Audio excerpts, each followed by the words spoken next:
All right, it is 6:30, and I'm calling this meeting to order. Let's all stand for the pledge. Allegiance to the United States of America and to the republic for which it stands, one nation, under God, indivisible, with liberty and justice for all. All right, first item on the agenda is roll call.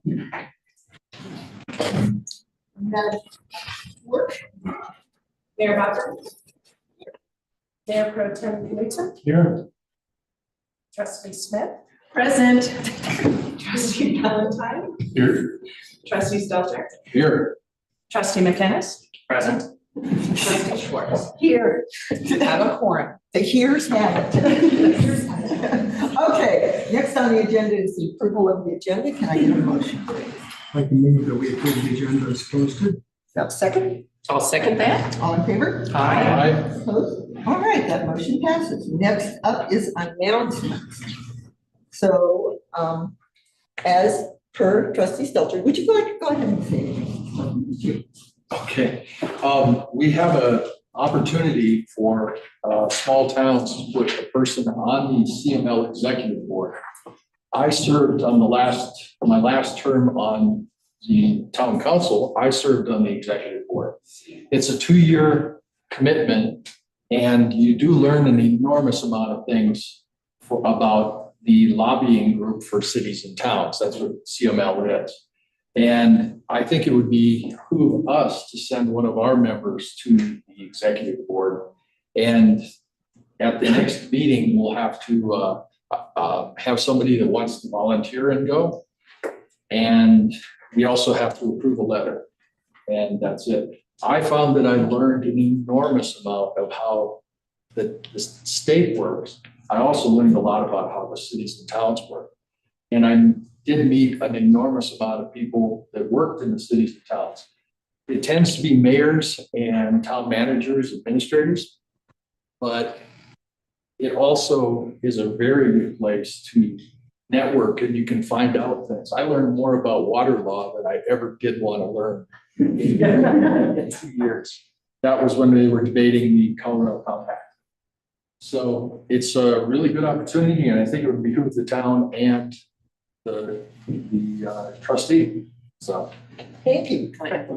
Yeah. I just wanted to add for the trustees who are going to continue to be seated and meet once a month, and you can do it by Zoom. And by putting in your name in the letter, you're simply being voted on at the June meeting. It'll be an election. So, but you can't be voted for if you don't put in your name. Okay, are there any other announcements? May I make a, Yeah. so CML, for those that don't know, is the Colorado Municipal League. And so being on that board is, the executive board is pretty incredible. And you also have 2 of us that serve on the public policy board for the state as well. So. All right, any other announcements? Yeah. So there are 2 announcements that didn't make it in the packet, but we do have a speed sign placement going up on 3rd Street for the weekend. That's your speeding sign, slow it down. It's to prepare for heavy tourism to Apple Valley Park and Jumbo Mountain because of the festival that's going on this weekend. We're anticipating large crowds hitting the trailhead at Jumbo Mountain. It's going to be in front of my house, so because we can plug it into the wall, so we don't have to hear the battery beep at night complaints. So, and then we have a grant status update. So I got incredible news this morning that I needed to share with you all. So let's see. We did receive our Water Smart grant for $250,000. So we'll be working with the Bureau of Reclamation. Which one is? It was our watershed and water system strategy plan for resiliency in the face of change. So we'll be working with them to finalize eligible and ineligible projects. I'm pretty sure every project in there is eligible. So that's great. So that's it for my announcements. All right, thank you very much. Oh, that is excellent, excellent news. Yes, trustee Spur. I'd like to just offer some appreciations, and that as an announcement. One, the flowers in front of town council look so beautiful, so thank you Thank my to husband Steve. and Smith. Mr. Shane and, Shane, thank you. and the waterer, if she's here, Christina. And then I also just want to thank the town, because as a person who's on crutches, people have just gone out of their way to help open up doors and just help me as I navigate crutch life. So just a lot of love to the town right now. Great, any other announcements? Okay, all right, next up on the agenda is public comment. So if persons of the public are allowed to speak on any item that is not under actions and presentations for up to 3 minutes. Would anyone like to address the board? Yes, sir. Please come up, state your name and address. My name is Peter McCarthy, and I live at 119 Doris Avenue. I have put in an application to be on the planning commission. Just wanted to come and present myself and let you know, I think that I would be a good member of the planning commission. I've worked in the technology field for 25 years. I'm used to working on very complex topics on a wide range of domains and spaces. So I am working with stakeholders. So I also have a passion for our housing here in Paonia. On that note, I'd like to also advocate for the short-term rental regulation. As some of you might know, in this past week, they passed a law in Colorado so that you cannot have no-fault evictions. But thanks to the real estate lobbying, there is now a loophole where a renter, if they want to make it a short-term rental, they can move out the person. So if you would like to protect the renters of Paonia, we should pass a short-term rental regulation limiting that to prevent landlords from being able to sell people. Thank you. Thank you. Anyone else like to address the board? All right, seeing none, we're going to move on to the consent agenda. Can I get a motion for the consent agenda, please? I make a motion we pass the consent agenda. Do you have a second? A second. All in favor? Aye. Opposed? All right, that motion passes. Next up is staff reports. Town Administrator and So here's the long-awaited departmental scorecard. It has been updated as of today. So our department heads also have gone through over the last few weeks and made some additions. Some of us are better at keeping it updated than others. Sam, she does a phenomenal job. I updated my portions today. So this is just an update on all of the projects. I did ask for or give myself more time to finish our procurement policies, our personnel policies. The one thing that was on there was like a new board handbook, and Sam did that for me, so she had done. But we're moving along. So a lot of things going on. It's 10 pages. It'll go up on the town's website, so you can keep seeing some of the long-term projects that we've been working on in real time. It's a supplement to my town administrator report, and it kind of helps us keep track of all of the projects we've got.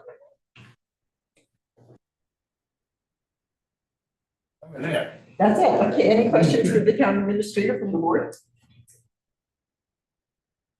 Okay, seeing none, let's move on to actions and presentations. First up, we have a public hearing.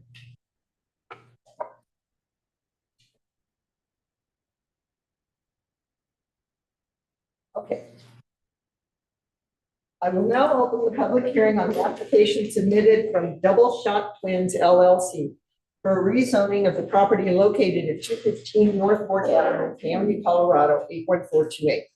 Which property consists of 3 lots, 2 of which are zoned light industrial, I1, and 1 of which is zoned community commercial district C2, the low density residential R1.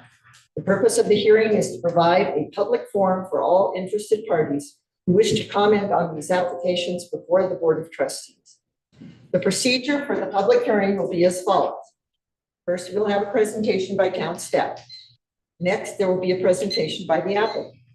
After these 2 presentations, we will allow members of the public to speak for up to 5 minutes. All testimony must be presented at the lectern after you give your full name and address, and I swear you in. Please do not repeat points made by others, but it is fine to say that you agree or disagree with a comment previously made. Please direct all your comments to the Board of Trustees and not to the staff or the applicant. After receiving public comments, we will allow the applicant and town staff an opportunity to respond and answer any questions raised by the public comments. Then I will then turn the matter over to the Board of Trustees, and the trustees may ask questions of anyone who testifies. We generally will not ask questions during the presentation. Finally, I will close the public hearing, and the Board of Trustees will discuss the matter and may take some kind of action. Once the public hearing has closed, no further comment from the applicant or the public will be taken. However, the board may ask for advice from the town attorney. Public hearings are recorded for the public record. Do we have proper notification? Yes, we do not hear. Okay. Do any trustees have any disclosures? Now would be the time. Next question. Oh, I'm sorry. Excuse me. My bad. Okay. Since we don't have any disclosures, then next up is the staff presentation. Town administrator. So we prepared a supplemental staff report to what you saw in the agenda packet. That adds additional information from the staff report prepared for the Planning Commission, which goes through all of our different criteria to see if this is something that should be done or not. In addition to the staff report for the Planning Commission, this additional information is submitted for consideration. The town's application for rezoning isn't a codified document, nor should it be, but it does give relevant criteria that ought to be considered. The town's procedure for application for rezoning is set by section 1614. It is also relevant to discuss section 161450 of the town's code on decisions, and the process of protesting a decision is outlined within it. Colorado Revised Statute, section 3123-203, provides further guidance on rezoning decisions. After reviewing that statute, staff find these additional clarifications. We find that rezoning will not substantially increase traffic in the area, that town services are sufficient to serve the rezoned property, that the rezoning will not lead to overcrowding or undue concentration of population, and the low-density residential zoning is consistent with the character of the neighborhood, which includes residential properties. It is relevant to mention that the property to the south is zoned C2, and the property to the east is zoned I1. However, those properties are serviced by Second Street and not Norfolk Avenue. Rezoning the property from the mix of C2 and I1 to R1, that low-density residential, would eliminate a more intense use of I1, so that more intense use of light industrial, abutting a residential R1 zoning, and would create a more appropriate intensity between the rezoned property of R1 and the property to the south, which is zoned C1. The Planning Commission also gave a favorable recommendation for rezoning. And to help everyone understand which three parcels we're talking about, I've prepared this. So what we're looking at, this is our zoning map. This is our 2018 existing zoning map. The red circle are the three parcels we're talking about. So I think you can see them right in the center. Where you can see like that light industrial abuts low density residential, that more intense use along North Fork Avenue. So what the applicant is wanting to do is to rezone those three parcels, those three lots, that one parcel into light residential R1. And so I gave this visual because I think it's important to kind of see what we're talking about. And then obviously we're talking the three red arrows. C2 is, these are all the different zonings in this area. So there's C2, I1, and R1. C2 is that orange, I1 is gray, and R1 is yellow. That is it for the staff report. Okay. Are there any other staff comments? All right, seeing none, would the applicant or the applicant's representative please come up to the podium, state your name and address for the record, and take the oath?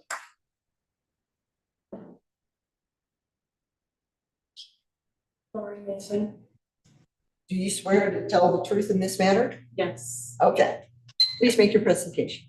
I'm just simply asking for a rezoning for residential instead of, because they're residential, there's two different zonings right now.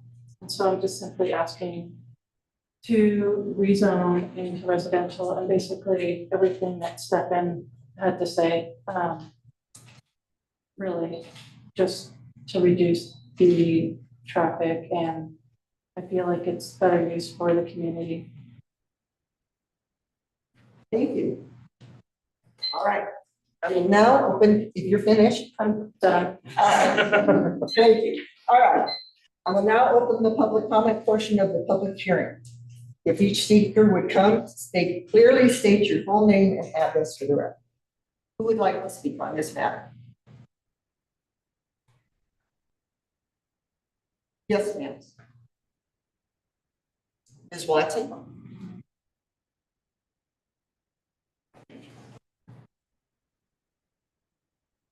Suzanne Watson, 903 Second Street. Do you swear to tell the truth in this matter? Yes. Okay. Okay, first of all, I voted no for it. I voted no to recommend this zoning amendment on the planning commission. Because I felt the staff work that was put in front of us was really late. We got this report, the planning commission and community development staff report at the beginning of our meeting. I had no time to look at it. I had no time to review the methodology. There is the recommendations for potential motions, no time to look at any of this 6 pages. So that being said, I don't know if you remember Sam Light's workshop that we just had. And he said, if something seems incorrect, you can slow it down. So I wasn't willing to vote yes for this. I just thought there were some issues. I do want to point out the background statement in the packet on page 25 from the town administrator. If you look at the second to the last sentence, there's an error there, and he's referencing the C2 the property to the south is C1. That was supposed to be C2. He does clearly say it's C2 earlier, but there's a little mistake there. And then I also want to point out the ordinance that changed the zoning of the laundromat to C2, which is a law, changes the zoning. It did not change the zoning of those 3 industrial lots. They're all light industrial. That was a staff coloring mistake. They kind of went outside the lines there. And the coloring mistake does not change the law. If you look at the county tax assessor, they're calling them all light industrial. So nobody's taken the time to go back and look at the law that was passed in, what was it, 2018? That changed the zoning of the area and the reasoning behind that. In the current packet here, on page 26, you're talking about the incompatibility. Well, okay, wait a minute. Yeah, page 26, and this is this report that we were given. Light industrial designations are typically planned to be outside of residential zones and are typically buffered by commercial type zoning. In this instance, light industrial zoning designation affects lots 32 and 33 and the other lot, and directly abuts the low density residential R1 zoning district. But what you're doing here is you're proposing R1 low density residential directly adjacent to a working metal shop in I1. You're not solving any problems, you're just moving it 1 block over. And I mean, it's not just traffic that affects these, it's like noise. What about hammering metal? What about grinders? We're talking, the light industrial is supposed to be, if you look at our code, it's not supposed to be incompatible with surrounding uses. And, we try to ameliorate that, but I don't see how these arguments make any sense to just moving it so it's directly on a lot line. that being said, so if you're moving the incompatibility, it's not solving it. So it's really discretionary, it's up to you. I believe these lots, actually, you should consider something like suggesting a C2 zoning for these lots, core commercial. I mean, that would be a buffer, between the light industrial. You would be adding to light industrial R1. So I just want to see, and then another thing is, you're mistaken here in this document. You give the definition on our code for community commercial right here. And you say it's 16-2-80, and then there's a definition that's provided. And it's on page 27 of your packet. That's the definition for downtown core commercial. That's not community commercial. Again, wrong citation there. I just think there's some poorly thrown together information here, and I personally didn't trust it. Your time is up. Thank you very much. And I hope you think that may slow down your decision a little bit. And would anyone else like to address the board on this issue? Yes. Name and address? Rosita, and I'm Vicky Mesa. And do you swear to tell the truth in this matter? Yes. Okay. Okay, so I have been selling real estate in this town for 20 years. I go to church at Sacred Heart. I pick cherries there. I'm really familiar with the block, and I think it would be a great residential lot. That's all I would say. Thank you very much. Would anyone else like to address the board?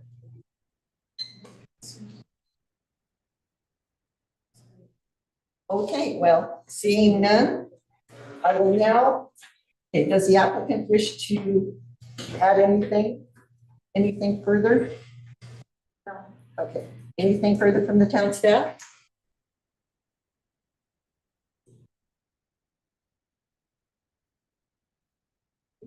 Okay. Good. All right, I will now close the public comment portion of the hearing. Before we turn to trustee questions and deliberations, I want to state that the documents included as part of the record for this public hearing include all application materials submitted by the applicant, all materials included in the packets, all written referral and public comments received regarding the application, the notice of hearings, and the town's ordinances. Does anyone have any objections to the inclusion of these items in the record? Okay. All right.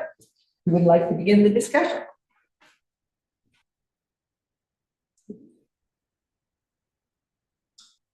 Okay. As a member of the planning commission, I will acknowledge that we got our paperwork like Ms. Watson described. It wasn't timely enough for us to study it, but I think staff has done a really good job with the current paperwork that we're going through now. And it's been in the packet, enough time for review. And there was some contriteness with that too, so we appreciate that. It seems to make a lot of sense to zone this residential. Most of that street is residential, so that's why I'm in favor of it. That's all I have to say. Anyone else? Yeah. I've been here long enough. I remember that was an oil storage facility. And it was quite, there was a lot of leakage and stuff that's been cleaned up. And I think that this would be a very good use as the Oak Street is, or Oaks Fork is residential, all of it. And making that residential does not really affect the amount of industrial area we have in town, and the fact that it does abut another industrial area that was grandfathered in. It's been more than 30 years that it's been grandfathered in. And it's just one of those things that we have to live with. We can't fix it by doing anything else with this. So I would very much want to approve this as R1 zoning. Thank you. Anyone else? Yeah. I just wanted to add that I'm sorry if that one parcel that is shown in orange is in error. And I think those things happen, which is very indicative of the fact that we need to revise this map and go back through the history of what's in there. But to me, that misidentification doesn't change what I think would do fine as a residential lot. And the owners of this lot need to be very aware of what they build there, because they are butting up against the laundromat and a machine shop to the east. But I don't see any reason not to put a home there, knowing exactly what the situation is. Thank you. Anyone else? Yes. Yes. Yeah, I kind of considering the outdated nature of this map, I think my main question is, does this rezoning follow some of the guidelines and or intentions for this area in the upcoming master plan? We cannot look at that at all because we can only abide by the laws that are written on the books at the time we. Okay. I mean, yeah, and above and beyond that, knowing the street that I do, I think it would increase the kind of character of the street that's already there. Having this be more R1 residential, and given the state of our kind of housing availability, it'd be nice to be able to eventually have these slots on the market for residential use. Thank you. Anyone else? All right. Seeing none, I will now close the public hearing and turn the matter over to the Board of Trustees for consideration of the resolution listed on the agenda. There is also an ordinance number 2024-02 that has been given. And in lieu of a motion to accept the change of zoning, we can instead accept the ordinance that will rezone the property. And since rezoning has to be done by ordinance, this is just an integral part of the process. And if you have any questions about that, we can refer to our attorney about that.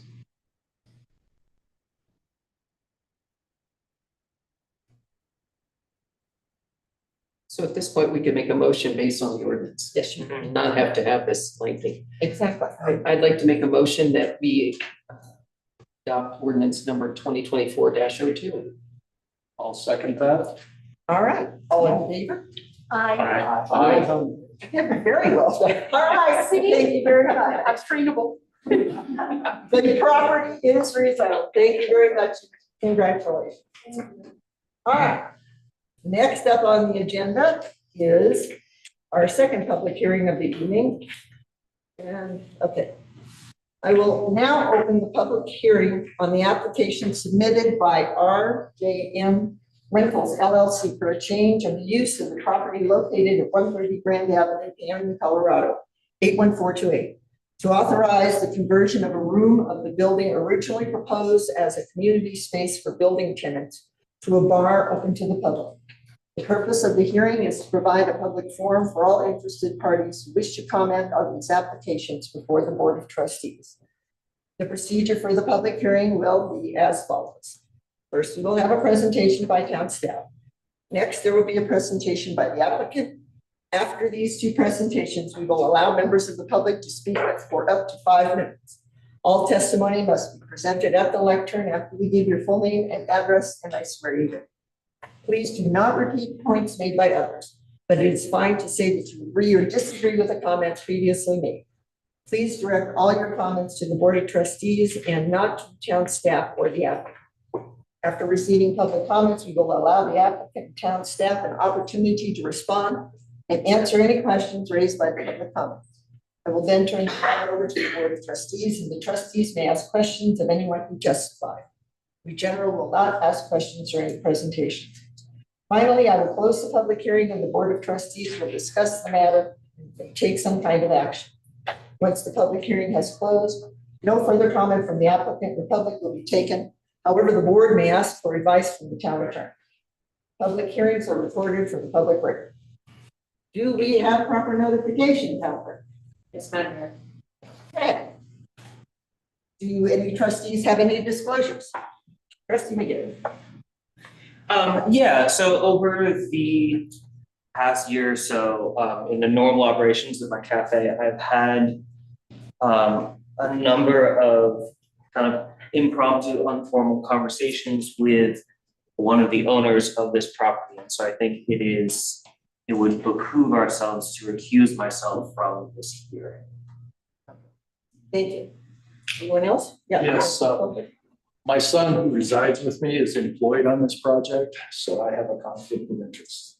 And I'm gonna recuse myself. All right. Trustee Swear.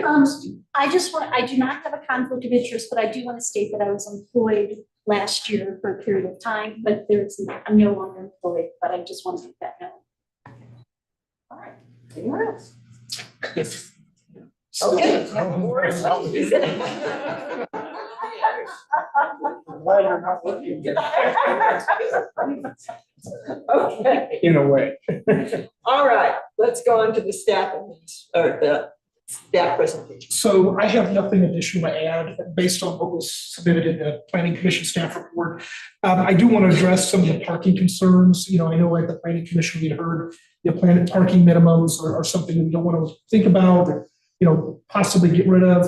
Unfortunately, because it is still an ordinance, I have to enforce those ordinances. And so it's not my decision to say we can get rid of them. It's really y'all's decision.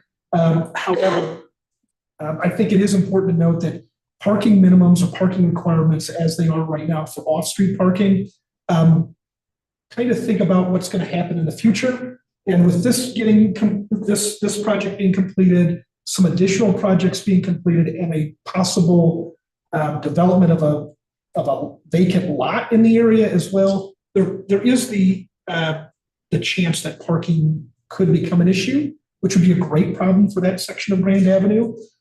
So I just wanted to give that additional information. And I do have a 6-page staff report. It was in the agenda packet. All right, applicant presentation. Would the applicant or the applicant's representative please come forward, podium, state your name and address for the record, and take the oath. I'm Leah McDonald, and I'm gonna get nervous. Okay, that's okay. We don't fight. So I'm happy Oh, to wait. keep up, so Okay, I live at 4036 River Hollow Road. okay, thank you. My name's Steve Wilson. I'm a contractor that holds a building permit on. And I live in Crawford, Colorado, and I swear to tell the truth. Thank you, okay. Yes. Curious. Okay, well, I'm happy to finally be in front of you. It's been a long process, and parking has been a big problem for us. And originally I did try to do the whole building, including the cocktail lounge, but at that time, the interim manager kept saying, no, parking is a problem in here. She wouldn't even look at our plans, basically. So getting to where we are now, we separated the buildings, and now, the different areas of the building, and now I would really like to open a cocktail lounge. So I'm gonna end cocktail. Well, and so the building is approximately 5,600 square feet. We're asking for a revision on about 740 square feet, which is located on the main floor. And it does have two ADA bathrooms. It has a ramp. It's an ADA accessible area to this lounge. So we've done all the things that we, to code so that so it works. The other piece I wanted to mention too was the parking letter that I submitted, and I don't know if that's still part of it, but I'm happy to go into that agreement with the town if that's what needs to happen for my parking to. We want to have a parking problem. Yes. We want that. Yeah, okay. So that's all. Thank you. All right, thank you. Thank you. All right, I will now open the public comment portion of the public hearing. Please, if you want to speak, please come to the podium, state your name and address, and take the oath. Who would like to address the board on this issue? Yes, ma'am, please. Hello, I'm Robin Arthur. I have a business at 124 Grand.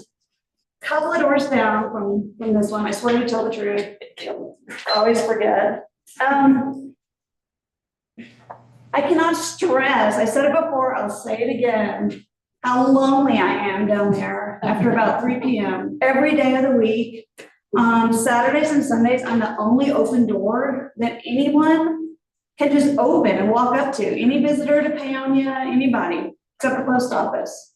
You know, the new Pollinate has a keypad entry. It's public is not allowed in there. Everything else is kind of a Monday through Friday, 8 to 5. There is no problem with parking. I've been taking, can't address them. I've been taking photos and sending them because I'm there at 3, 4, 5, 6, 7, 8. It is dead. There are tumbleweeds blowing through. I have no business. I mean, there's no customers. It's hurting me. It makes the town look empty and sad when tourists visit. That we should be more than a 1 block town because we have 2 blocks and kind of 2.5 the other direction. And seriously, no worries about parking. I could take pictures every day for 10 years and you won't see a car there. At 5 p.m. on a Friday, it's completely empty. So besides that, I've had so many complaints, so many disappointed people coming in my shop on Saturday afternoon, late afternoons and evenings and Sunday saying, where can we cool off? Where can we get a drink, catch a break from the sun, set our elderly parents down for a minute? There's nowhere to send them. Maybe not, everybody doesn't want to walk all the way down, to the other block if they've got a bunch of kids or elderly people with them. I like to have somewhere to go on that block. And I'm not sure why this has all taken so long because I'm completely out of the loop on all of that, but I do have very selfish reasons for wanting them to be there. I think it'll boost Paonia. I think it'll make it seem more alive and happy and busy. It'll show that we're growing, that we are somebody in this county, that we're developing the same as other areas that I see that have lots of development. And I just think it'd be a good thing for the town. I also think, believe they're renting offices in the lower half of that building. And I think it'd be a great way, and that entire building would be good for the town.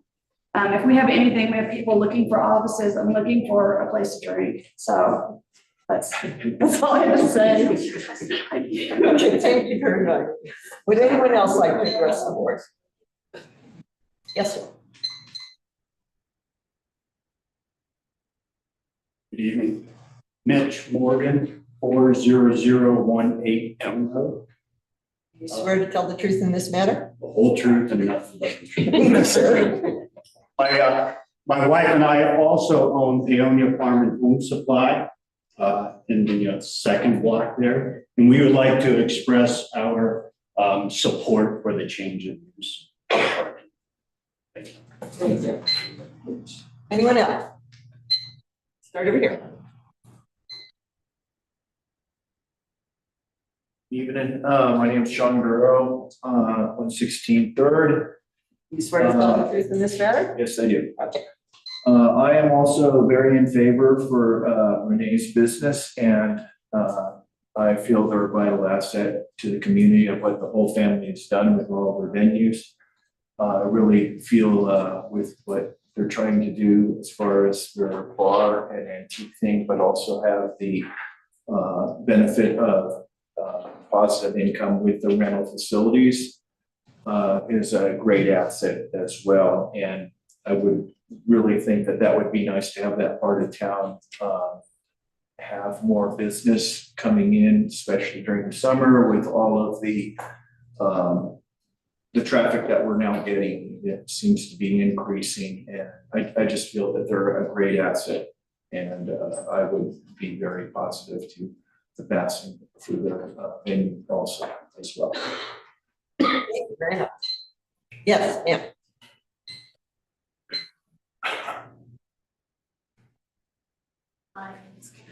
I'm Karen Bigwood, I live at 41515 Landmore Mesa Road, and I swear to tell. Very good. I agree with all of the statements that have been said before. I'm a member of the Paws Board and one of the managers at Bark and Bargains. And I can definitely, I forget the word, get nervous up here too. But I get off work at 4 o'clock, we close and do our banking and stuff, and I leave at 5. And unless there's something at the movie theater or at Blue Stage, I'm the only one out there. And so it would be wonderful to be able to go in there and if I wanted to have a margarita at Fiona's. So I just really want to show my support. Thank you. Thank you very much. Anyone else? Yes, ma'am. My name is Marsha Bersonic. I live on the Mason area. Thank you. I would just like to express my support of the building having a change of use for the cocktail lounge. I think that what they have done so far as beautifying that end of town and turning that building into something that is just amazing to look at. I think that giving more opportunities for the community to have a place to gather is always positive. And I've been a Realtor in Peonia since 2001, and I've seen inconsistent application of the parking requirement in my years. And so I do understand that is a rule, but there have been a number of times that it hasn't been enforced. In fact, when they purchased the building had been remodeled prior to them buying it. And that was one of my questions. I was their realtor, I'll disclose that. It was what kind of parking did they have? Because I assumed that they would have had to have parking to do the remodeling that had been done previously. And there was none. And so I know that they went to the town and spoke with Corinne prior to the purchase to make sure about parking, and were told that that wasn't a concern. So I feel like inconsistency causes problems, and I do understand that that is the rule, but inconsistent application in the past is an issue. So anyway. Thanks. Anyone else?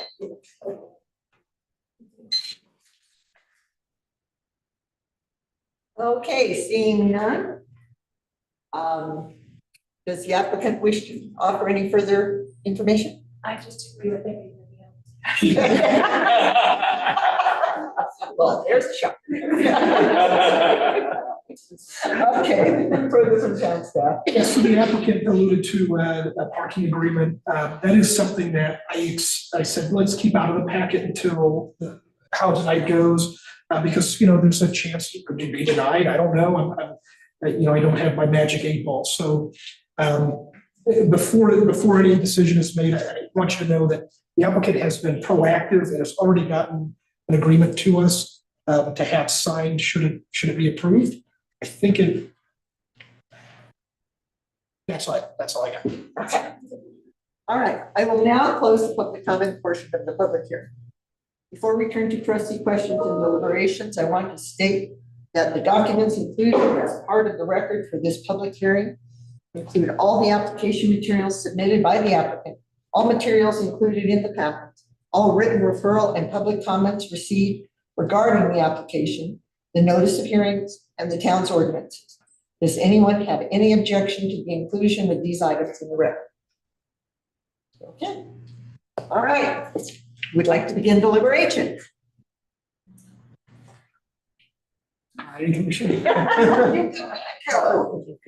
So I think in the planning commission meeting, we had requested some kind of agreement about parking, if I remember correctly. So as a trustee that's probably going to be serving for the next 15 minutes, I think it's only fair. I should also, before I make a vote on this, understand what the content of that parking thing is. I think that should be part of our knowledge when we vote on this, because I'm not comfortable by just saying, well, if we vote on this, then the parking agreement gets approved. I want to know what the parking agreement details are. So that's my opinion. Anyone else? Yes. There are 4 conditions on page 75. And I too kind of like to know what the parking agreement is, but number 4 says the improvements shall be completed on or before October 23rd, 2024. I'm not clear what those improvements are referring to. So in the staff, Yes, Mayor, if I may, so through the staff report, it explains what those are. It is the completion of the improvements to make it Fiona's. So the build out of that actual cocktail lounge, And signage as well, or just the interior? just the interior. Okay. Since it's receiving a change of use, that we have to, our code says we have to set a time limit, so I set a time limit. anyone else? Yes. So I'm fully support this application and moving forward with it, but trustee or town administrator Wynn, is October 23rd, 2024, this projected date of opening? I believe that's the projected date of having, because they still have to go through the process of actually having the building completed. Okay. They still have to go through the process of applying for a liquor license. And Gotcha. Okay, thank you so much. Anyone else? Okay, would someone like to, there's no further discussion by the board? I would entertain a motion. I'll make this a long motion. Okay. Okay, I move to recommend approval of SRD 2024-01 because the plan substantially conforms to the comprehensive master plan. The review criteria and performance standards as required by the Paonia Municipal Code have been met by the applicant with the following conditions: that the applicant completes an off-street parking agreement with the town of Paonia prior to receiving a temporary or permanent certificate of occupation. 2, that any future uses or combination of uses that are allowable by right receive a special review, and that parking calculations are also adjusted for future uses. 3, that the applicant completes the improvements on or before October 23rd, 2024. And 4, the applicant receives a favorable determination from the Board of Trustees. Okay. Did you get that? No. Do we have a second? Second? All in favor? Aye. We have a discussion first. I asked for parking agreements, and I still don't have an answer to that. So I'm gonna vote nay on this until I hear something about the parking agreement. Okay. So All right. that's my discussion. You're jumping to a vote without a discussion. We've had a discussion. I asked for something. I'm gonna vote nay. Okay. Trustee, no, town administrator. Ramirez? I want that job. Yeah. So the parking agreement is, I believe it was 3 and some change parking spaces. So the parking agreement details that those parking spaces will be found by the public parking lot behind town hall. And that should it change at any time, let's say they do a new use where they want to have a nightclub on the second floor or something, that new use would also have to take into consideration additional parking. And let's see. The one condition, as in the motion, said that parking agreement would be received before they receive a certificate of occupancy. So before they can open their doors, that agreement has to be in place. It's not something that would have to be in place right now because they don't have the build out complete. They're not ready to open their doors. They don't have the liquor license yet. And so that's why that condition was said to say that there would be, before they receive their CO to open up their doors. Okay, I'm more satisfied. Is it a paid thing or is it just? As of right now, we have no pay for parking program. I don't know, new board comes in a few minutes, so I don't know what's gonna happen with that, so I can't contemplate it. And I believe we have an upcoming agenda item regarding the parking. Is that true? On this. No, not tonight. Oh, down the road. I was gonna say, oh, remember that one? In an upcoming agenda. We'll most likely see something with our code revisions as well. All right, we have a motion and a second. All in favor? Aye. Opposed? All right, that motion passes. All right.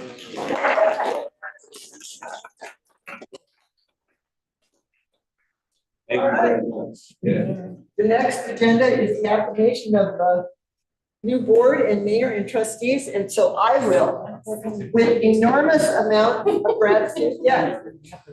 I just have a question about the agenda. We were reading the consent agenda for special. You're good. Yes. So we'll be after all. You're done. All this. You're approved. Thanks very much. So with gratitude, well, you're much related. I pass the gavel.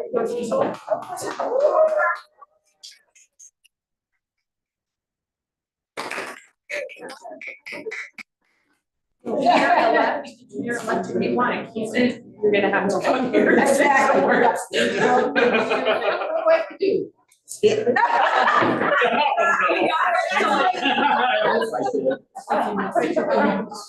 I need to. I got it.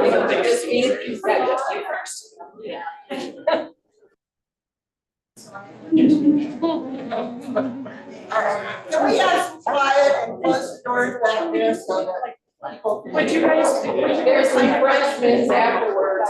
but you gotta get through this part first. You gotta get it. Outgoing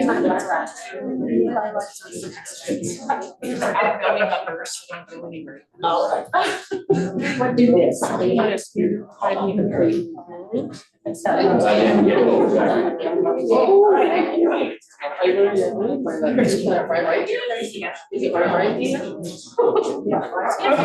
sorry, we're getting ready to do an oath. I can't hear him. We're not quite, there you go. Okay, repeat after me. I state your name. Paige Smith. Oh. Hi, Paige Smith. Affirm that I will faithfully support Affirm that I will faithfully support the Constitution of the United States, the Constitution of the United States, the Constitution and laws of the state of Colorado, the Constitution and laws of the state of Colorado, and the laws of the town of Paonia, and the laws of the town of Paonia, and I will faithfully perform the duties and I will faithfully perform the duties of the office of mayor of the office of mayor of the town of Paonia to which I have been elected. of the town of Paonia to which I have been elected. Congratulations.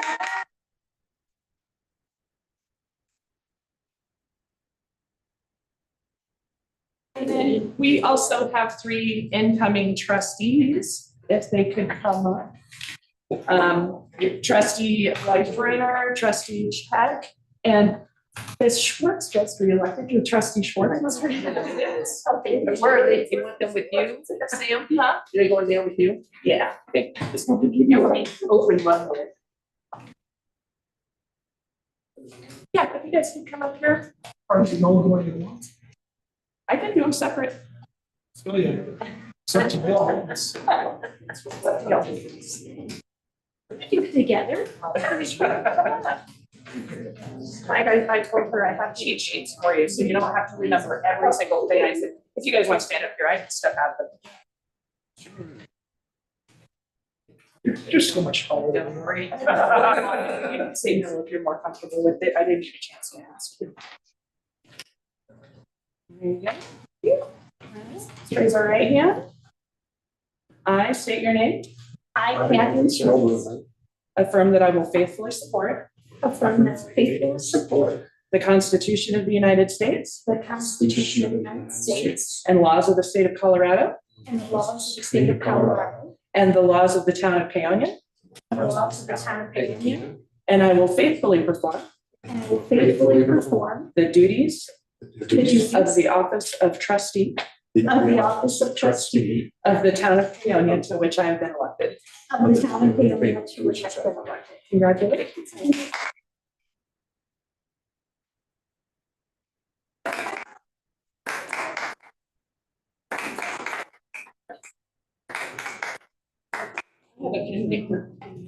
If you guys want. So with, Easy to find. you ready? Yeah, we're. So with that, we have some food up here. Please come and help yourselves. We have cupcakes with sugar and gluten-free cupcakes with sugar, some macarons and some healthy food as well.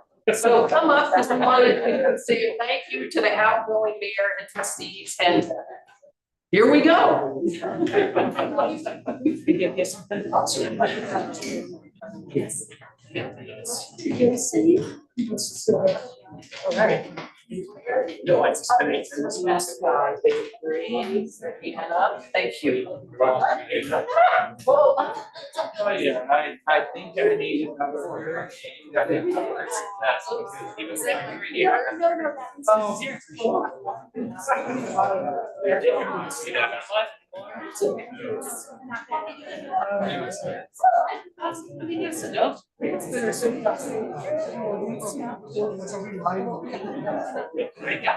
My eyes.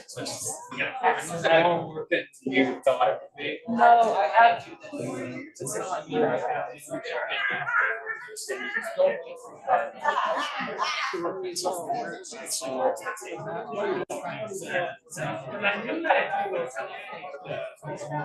I knew that that was your intention. This one was. I knew something. Here. Because I know this is gonna be in place. Yes. It's a lot. See, well, it's the you I like.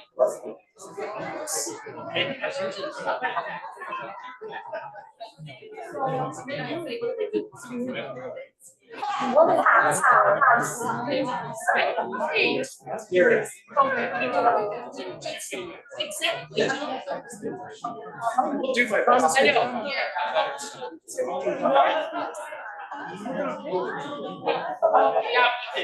If you Yeah. Right now, where there's gravel. And so we're like,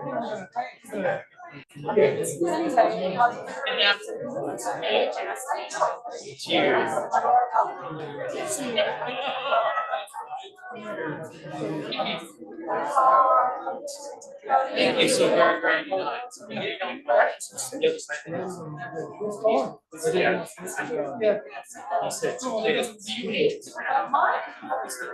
Yeah, especially when you live in jumpsuits.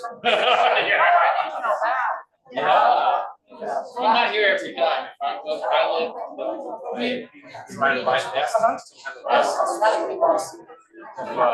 I make it, yeah, when I can't, stuff like this. I already said it tonight. Your wife giving me one that was awesome. And that was.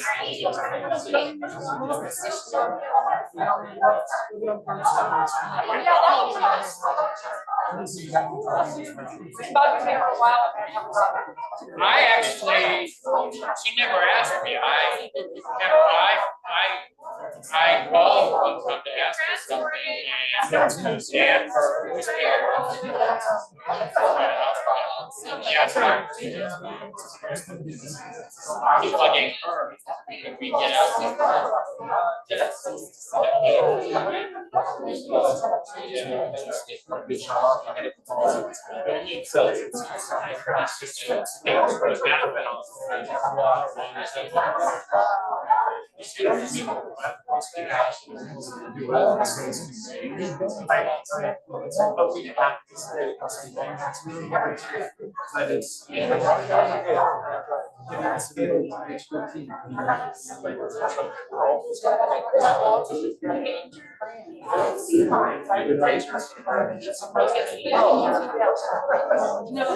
I left it on the table, I think. all of our retired board members.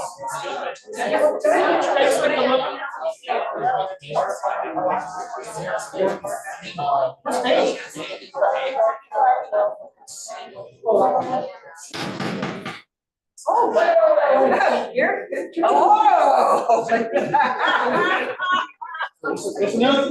My God. So can I, all of our outgoing board members and our mayor, we want to recognize you for what you guys have done. So we've got a few, so we had a staff here tonight, we had every department represented. Thank you for everything you've done for the town. being my first board, you guys have been great. So I'm hoping that this continues on, but we have some ways to recognize you. So Morgan, trustee McKinnis, it's just a certificate of appreciation. Mayor Pro Tem Newsom, Mayor Bachman, sorry. And I've got some more things for our two mayor pro tems. Give me 1 second.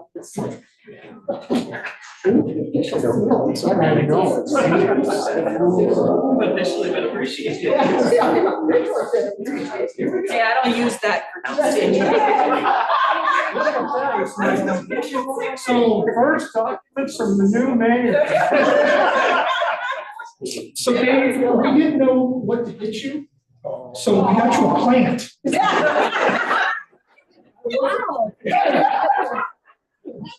But I think it was planted during the solar eclipse. So look at this.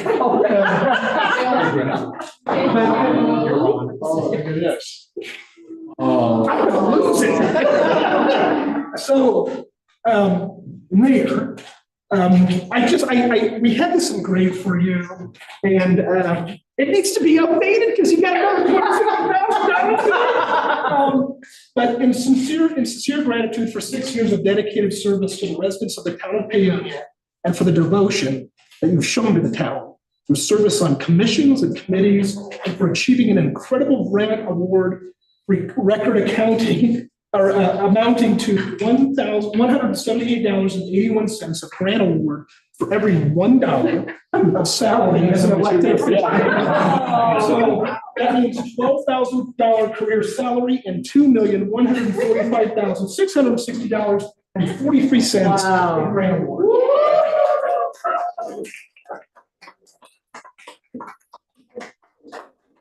Well, thank you.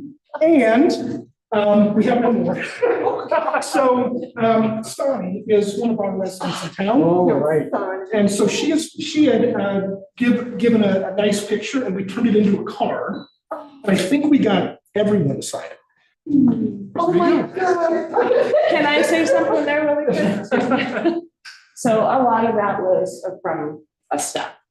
In the last 2 years especially, we've led this town out of some and into a place where, I mean, lots happening, lots more positivity and growth, and your employees really appreciate it. Oh, thank you so much. I love you guys. And my biggest regret leaving, my only regret leaving is leaving you guys. And not working here. You can say.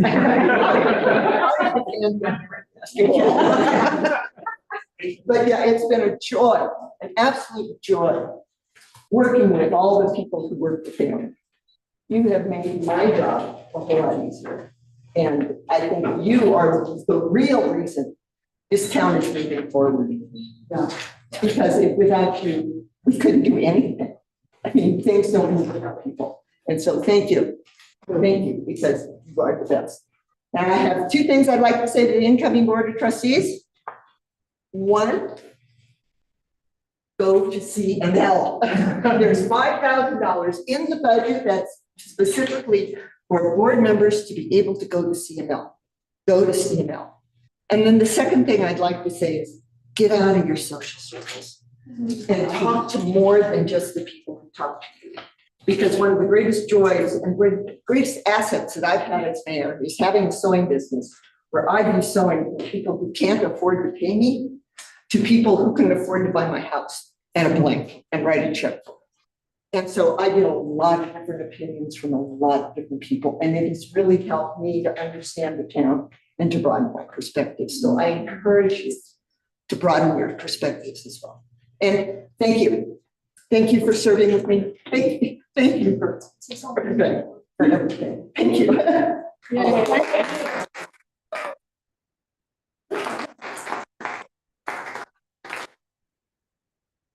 All right, okay, here we go.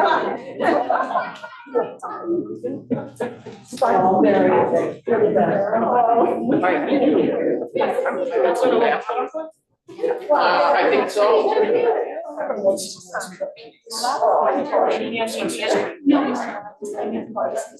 Yes. And I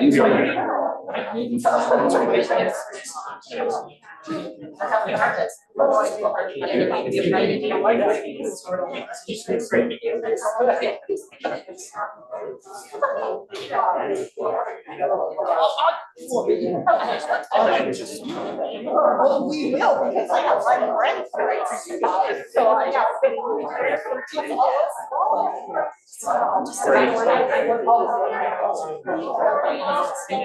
Thank you. That's right.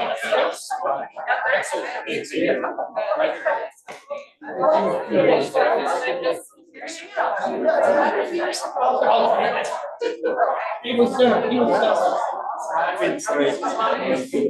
And and you just joined it.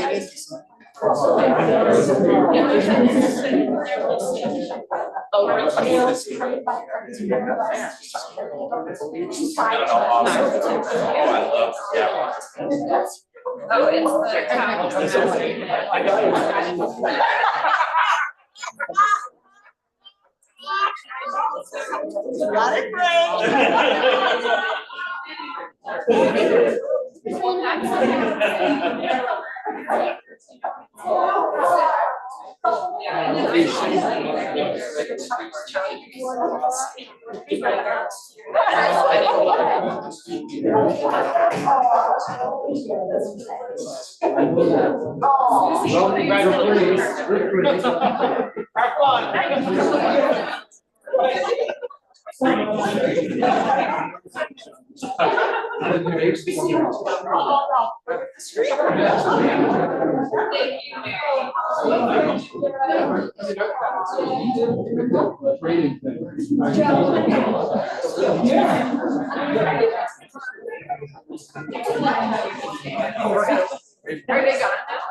There's still a few. And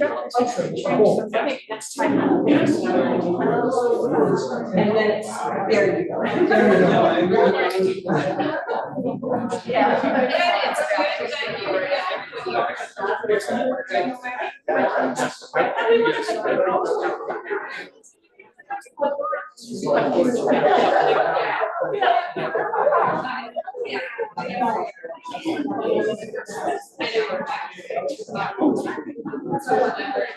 Oh, we gotta do it.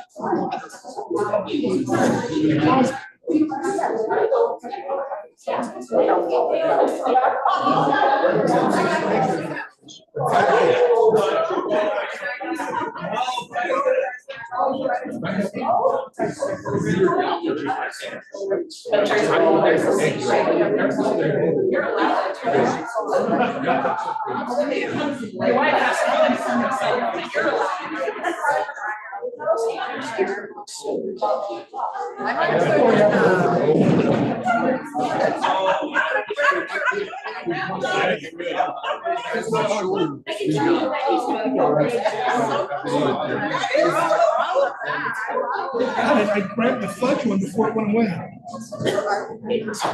Really?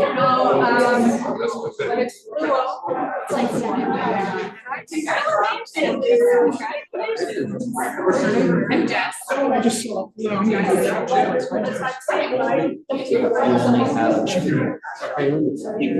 I do with their plans. Yes, and I'm here, I'm the executive director of the Creative Commons. And I'm also here with another hat on, which is that as part of the historical works of Mass Museum. I am, yeah. Our two main people are out right now, and one is like actually our. I'm here. But I have backup.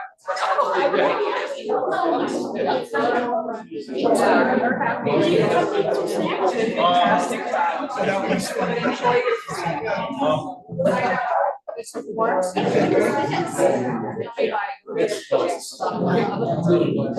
I love it.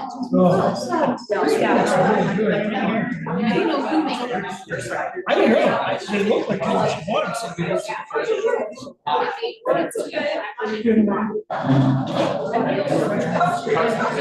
I'm gonna see if they're still trying to.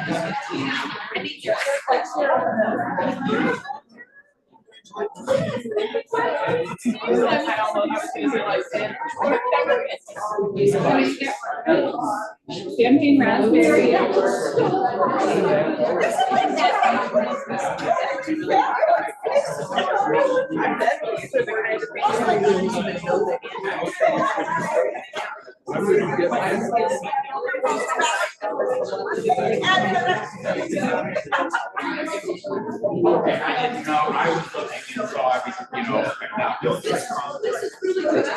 Oh, okay. Oh, wow. I want to get some things. Yeah, but just to understand.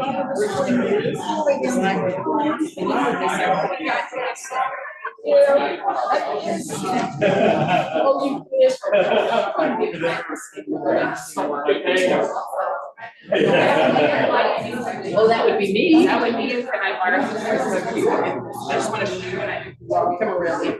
I made a mistake at the meeting, and now I've got, I can get you. Okay, that'll work.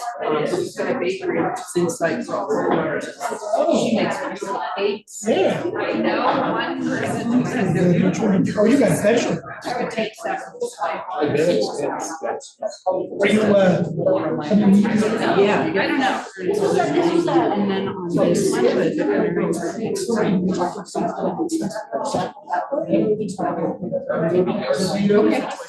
That'd be great. Yes. And then after that, you don't have to.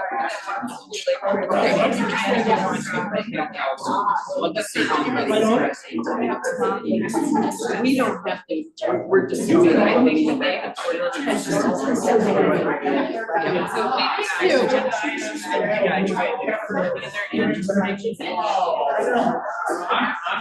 I'm gonna try to experiment. I don't know if it will work. okay. But I'm gonna. Is this from the scrapbook? Everybody's going out. So make sure to get Here. So that if there is something big, I can. You would go, trust, remember I just did that? So I. But if I. But I'm gonna try to. Everything, of course. Yes, I'm needing to get. Well. My standards really fast. And also, You know, by knowing all the people. So, yeah. Well, I'll pick. Yeah, I think Lucas and I will.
It's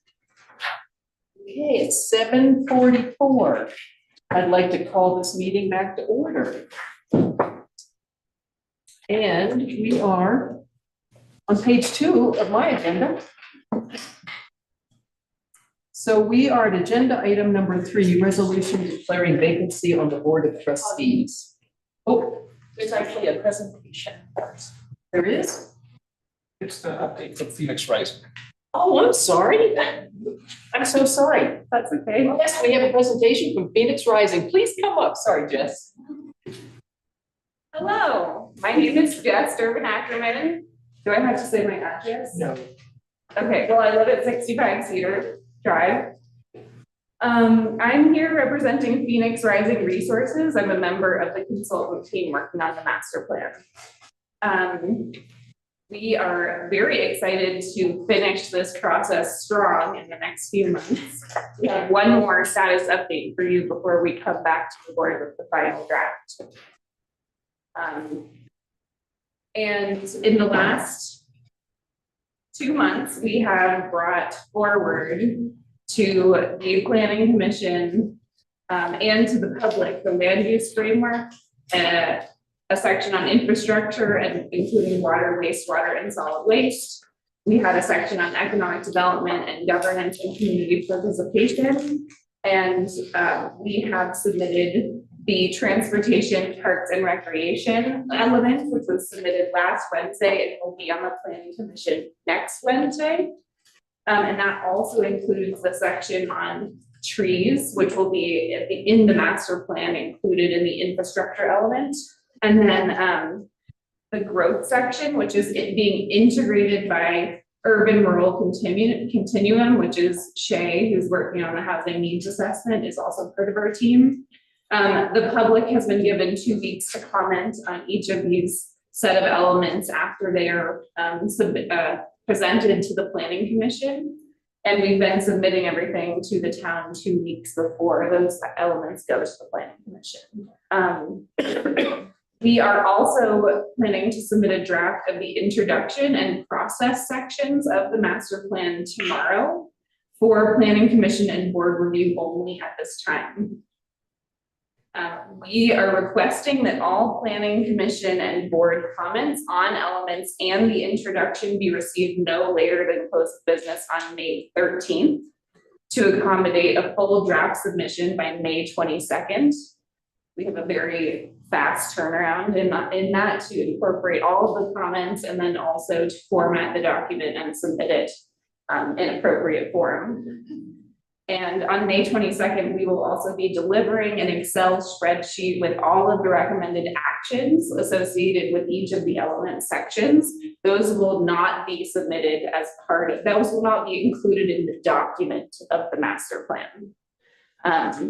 Those will just be handed to the town as recommendations, but not, and the town can do what they want with them. And then just as a reminder for kind of the way that the end of this process is going to go, we will be presenting the final draft to the Planning Commission on June 5th, and then for adoption, and then it will come to the board on June 11th, I believe is the board meeting for final adoption. We decided, along in consulting with the town administrator, that it would be in the best interest of our community to also host a public event to show the community and have a conversation around the final draft. There will be no more comments accepted at that time, but we have, wanted to make sure that the public feels that this is reflective of what our community wants for our town. And so we are doing a specific presentation at the Blue Sage on June 6th. We will have pizza and non-alcoholic drinks. It's going to be a party of sorts to celebrate all of the efforts. And we invite everyone to join us who's been part of the process, because it has been an over a year-long process and a lot of community support and feedback has been part of it. So we invite you to join us on June 6th, and we'll be back to the Planning Commission on June 5th and to the Board of Trustees on June 11th. And again, close of business on May 13th for any final comments on all of the elements. Any questions? And I also have Shay here to back me up in case I cannot answer your questions. Our two main consultants, Calrose and Marissa, are both away on other work projects right now. I could not be here, so I appreciate your understanding. If I cannot personally answer a question, I hope Shay will be able to also answer. And I guess you're the person that asks if people have questions, not me, not a mayor. I have a question, but I will wait till everyone else has had a chance. Any trustees have questions? I have a question. So if you're not on for a trustee who's not on the planning commission, should I plan on attending that or wait until this meeting?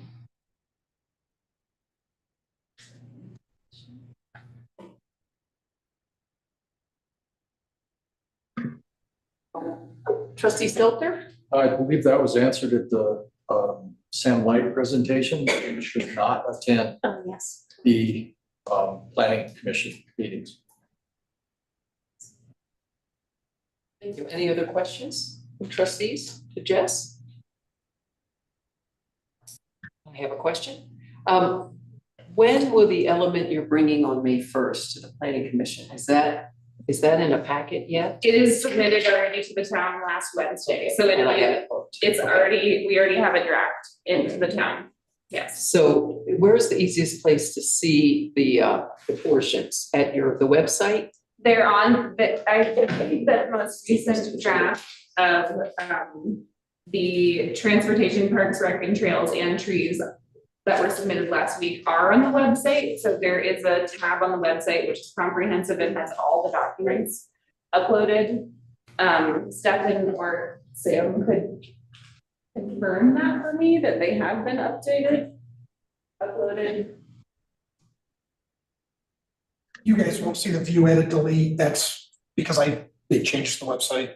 But that everything is, as it comes in, it all gets uploaded onto the website. And there's a handy page. Say that again?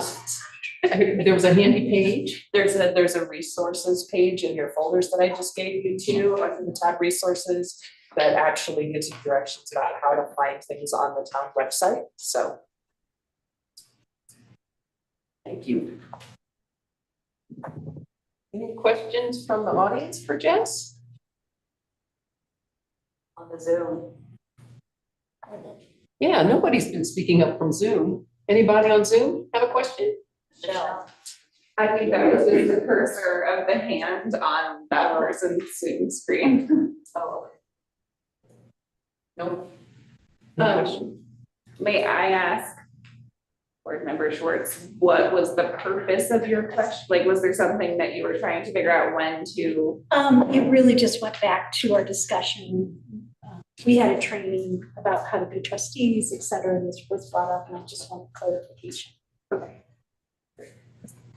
And does everybody know how to give comments? Yes. Payonia.com. You can give them Stefan, to our lovely town administrator, and he will make sure that we get them. So payonia.com is the best way. If you have any comment submissions, just send them there.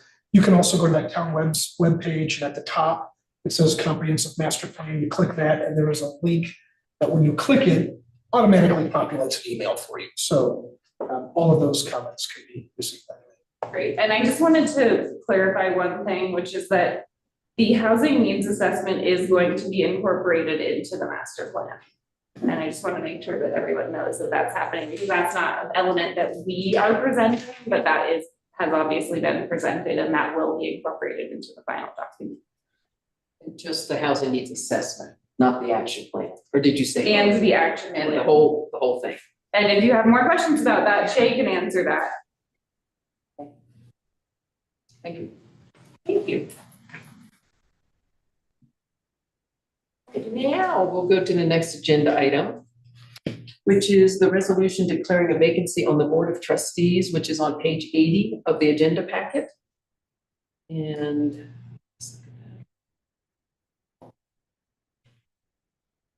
So, Sam, I'll let you present your background on that. Okay, so now with, former trustee Smith, now being Mayor Smith, you have a vacancy on the board that you need to fill. The past, couple of years that I've been here, when you've done it by resolution and accepted letters of interest. However, we did just have an election.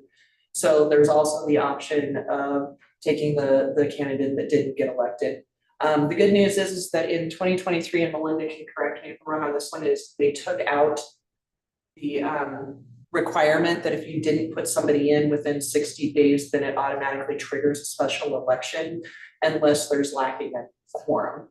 So you also have that option. I mean, you could do a special election or you're having an election in November as well. So it's up to you guys now as a board to decide how you want to seek your seventh. Well, I guess at this point, I'd open it up to the public first. Who would like to come up and speak to it? Did anybody want to come up and speak? Ms. Patterson? Stephen Patterson, Price Road. I know 3 people that would love to be on this board now in this selection process. So I would ask the board open up the seat to the community at large. I think we need some new blood, and I would encourage you to approve resolution 2024-04 declaring a vacancy on the board of trustees. Thank you. Any other comments from the audience? Okay, seeing none. Comments from the trustees? Trustee Swartz? Sure. So I did ask Ms. McComb if she was interested. I needed to understand. I think she would be a fabulous participant, or fabulous trustee. She said to me she's not interested. So in my mind, that rules out that option, and that we would just declare a vacancy and accept letters of support. So moved. Any other comments? Ready to make a motion? Was that a motion? That was not a motion. That was literally just a comment. Right. Yeah. So trustee Bruner? I move that we accept the resolution and advertise for interest. I second that. Right. Voting? Can we go back to recommended motions? Because I think that there's, just to make sure we're really clear on the language. So number 2. Oh, wait, you said that. I'm so sorry. I think you did, never mind. My apologies. I think you just said exactly what it said. Yes. Okay. What line? Yes. Mayor, you can ask for the motion to be read back. Okay. Trustee Brenner made a motion to approve resolution 24 declaring vacancy of the trustees. Seconded by trustee Stelter. Yes. Vote. Okay, now here's I go. Voting aye. Aye. Sounds unanimous. Nay? Any nays? Okay, thank you. Clerk Vetter, could you describe what happens now based on our resolution? What would be the next steps? Will you put it on the website that we're looking for letters of interest? Yeah, so tomorrow after you sign the resolution, then it gets published on the website in community docs. We'll put out a thing in the paper. I'll try to get that in the paper right away. We'll put up flyers, tell your friends, get the word out there, and just tell people to fill out the board application and get letters of interest to the town clerk. And then I will present them to you at the May 14th meeting, and you can appoint. In the past, we've done it by ballot, where, I mean, you guys write it down and I read it out. You have to put who you are, but, you know, I read them out. That's how we've done it in the past. So that's the process that I assume we would continue to follow, if that's okay with you. Yes, of course. Thank you. And that application is readily available on the town website. Absolutely. Okay, thank you. Moving on to the next agenda item, board appointment of mayor pro tem. And I think at this point, it's on page 83 of the agenda packet. So I guess we would look for a volunteer to be mayor pro tem, or as was suggested, oh, sorry. Would anyone like to speak from the audience? Sorry. I'll get it, Dan. Christina Patterson, Price Road. I would like to see Bill Bruner as mayor pro tem, just throwing it out there.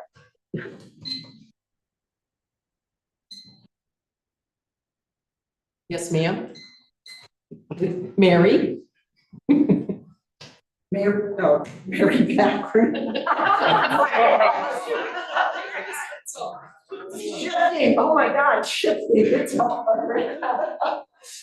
I would suggest that you take the person who's been on the board the longest, and that would be either Mr. Stelter or Mr. Valentine, and since they have the experience and the knowledge of what's been going on. So that would be my suggestion. Thank you. Anyone else from the audience? Seeing none, all right. Who would like to have some discussion?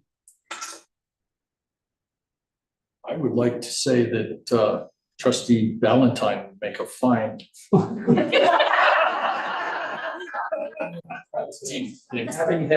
Having had the experience myself, I defer to him. Trustee Valentine, your thoughts? Sure. I know you'll get revenge. It's okay. Okay. So would someone like to make a motion? I'd make a motion that we appoint trustee Valentine as mayor pro tem. I'd second that. All in favor? Aye. Nay? Okay. Well, welcome. You get a new sign too.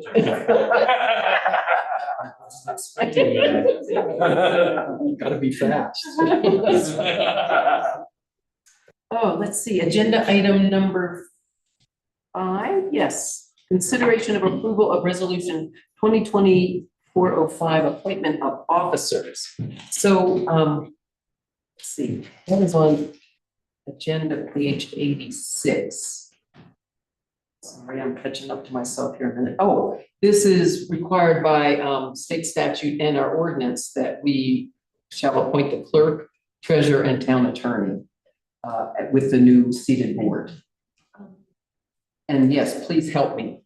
I'm sorry, I may have looked at also the municipal judge, I believe they're on the resolution as And well. it is, it's in the recommendation, thank you.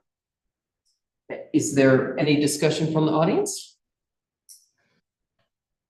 Seeing none, any discussion from the trustees? Trustee Bruner? Thank you, Your Honor.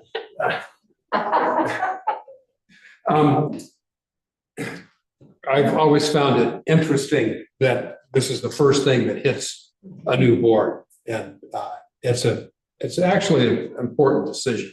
I'm going to ask that we delay this motion for the moment. We're not bound to do it tonight. And even if we go beyond the 30 days that the law suggests, there's no penalties, and the current holders of the offices continue in that office until their replacements are appointed, I believe. Do we have an attorney? Yes, we do. With us? Melinda, could you verify that? Sure, I mean, it is true that the statute does require that those people be appointed within 30 days, but there are no specific penalties for failing to do so. If the majority of the board wishes to delay the decision until your next meeting, you certainly could do so. Or you can make a motion on the resolution as presented. And so then, I'm just getting to the point why I'm asking for a delay. I'm going to ask for an executive session to discuss employees, staff, I guess is the word. In particular, I believe there are some details with recent staff events that are not proper to be discussed in public. And I feel as a trustee that I should know what these things, what's going on here. because there's a possibility it could affect my decision on these appointments. And I also have a couple of questions, I'd like some clarification. I was under the impression that an RFP for an attorney had gone out? When That's correct. okay, but we have an attorney that's, so they're temporary or they want to continue? Maybe or- Melinda, you could answer that. Sure, no, with Nick's resignation, Nick, your former town attorney's resignation, our firm is resigning as town attorney. But under our contract and just to ensure a good transition, you know, we gave you guys 60 days notice of our termination of the contract. So our intent is to fulfill that obligation and then also to assist the town with any sort of transition. So this would be a temporary appointment for the attorney so where is the RFP in its cycle now? If you would answer that, please. Yeah, so the RFP is scheduled to be completed, so we should have all of our responses in by next Tuesday. And then the intent is to have a special meeting on Thursday to appoint that new town attorney. So that's where we're at with RFPs. So that would be within the 30 days anyway, so we don't need to appoint an attorney tonight at all.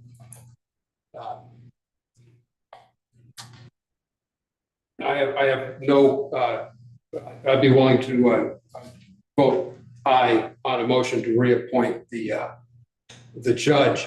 As far as the treasurer goes, I don't understand having our administrator be the treasurer. I think it puts too much on him. And especially given the performance of the last staff person who also doubled as treasurer, I personally view that as a colossal failure and a very loud warning that you shouldn't be setting town policy on your perception of a current employee's performance. I think it's a bad thing to do. It's short-sighted. I think we should do an RFP for a treasurer. I think we should be sure to, I think that an accounting firm or someone who does audits might serve well as a treasurer. I think that the treasurer should be another set of responsible eyes on the money going in and out. And we've had problems with that.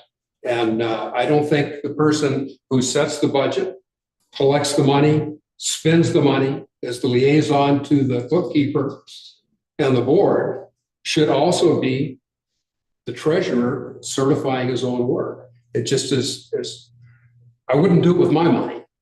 So I don't want to do it with the town's money. I have a couple thoughts, but I'd rather ask if any trustees have any comments or suggestions how to move forward.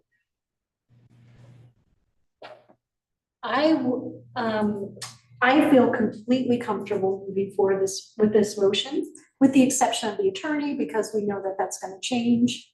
I have total trust in the staff, and I feel like we should continue to move forward. This seems like something that let's just get this taken care of. We've had enough delays with the audit in the past. I don't want us to delay these things. Let's get it done. 30 days is recommended. Let's do 30 days.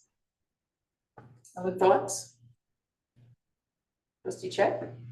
I was gonna say, I have confidence in the staff, what I know of them.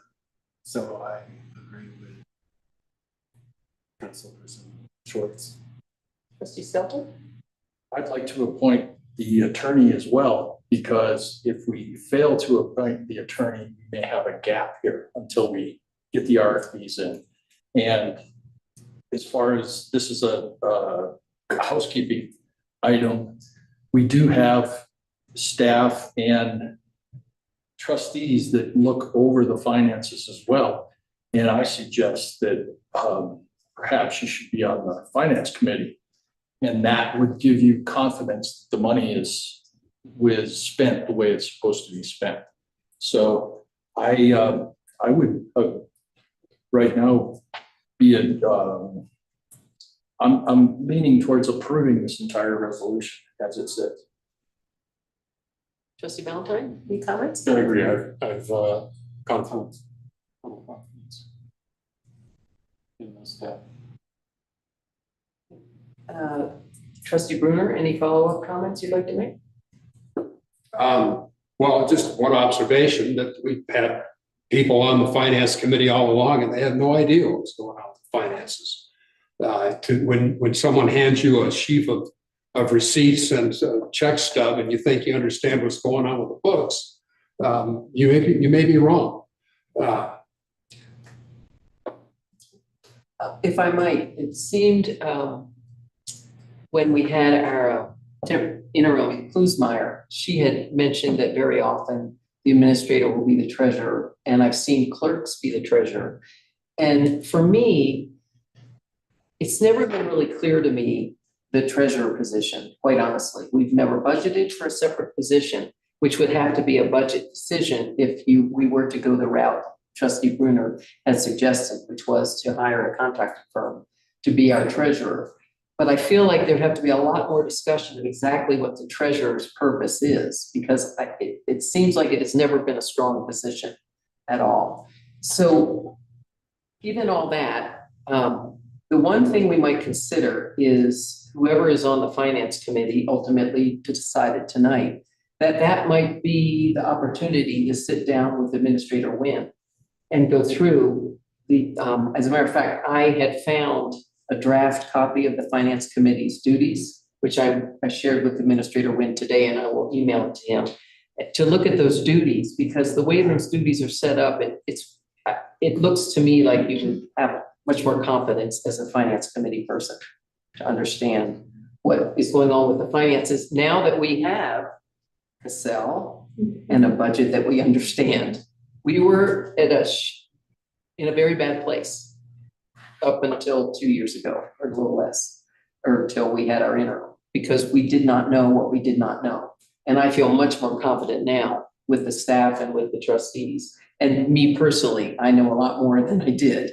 So those are just my thoughts. So unless there's another comment based on my thoughts, does someone want to make a motion? I'd like to make a motion to approve resolution 2024-05, appointment of officers. Second? Second. Voting? Aye. Nays? Nay. Okay, thank you. Let's see, we are at, need to check the off. We're at agenda item number 6. 6, which is page 88 of the agenda packet, if anybody's following along like I'm trying to. Oh, and this is a resolution to provide for authorized signatures.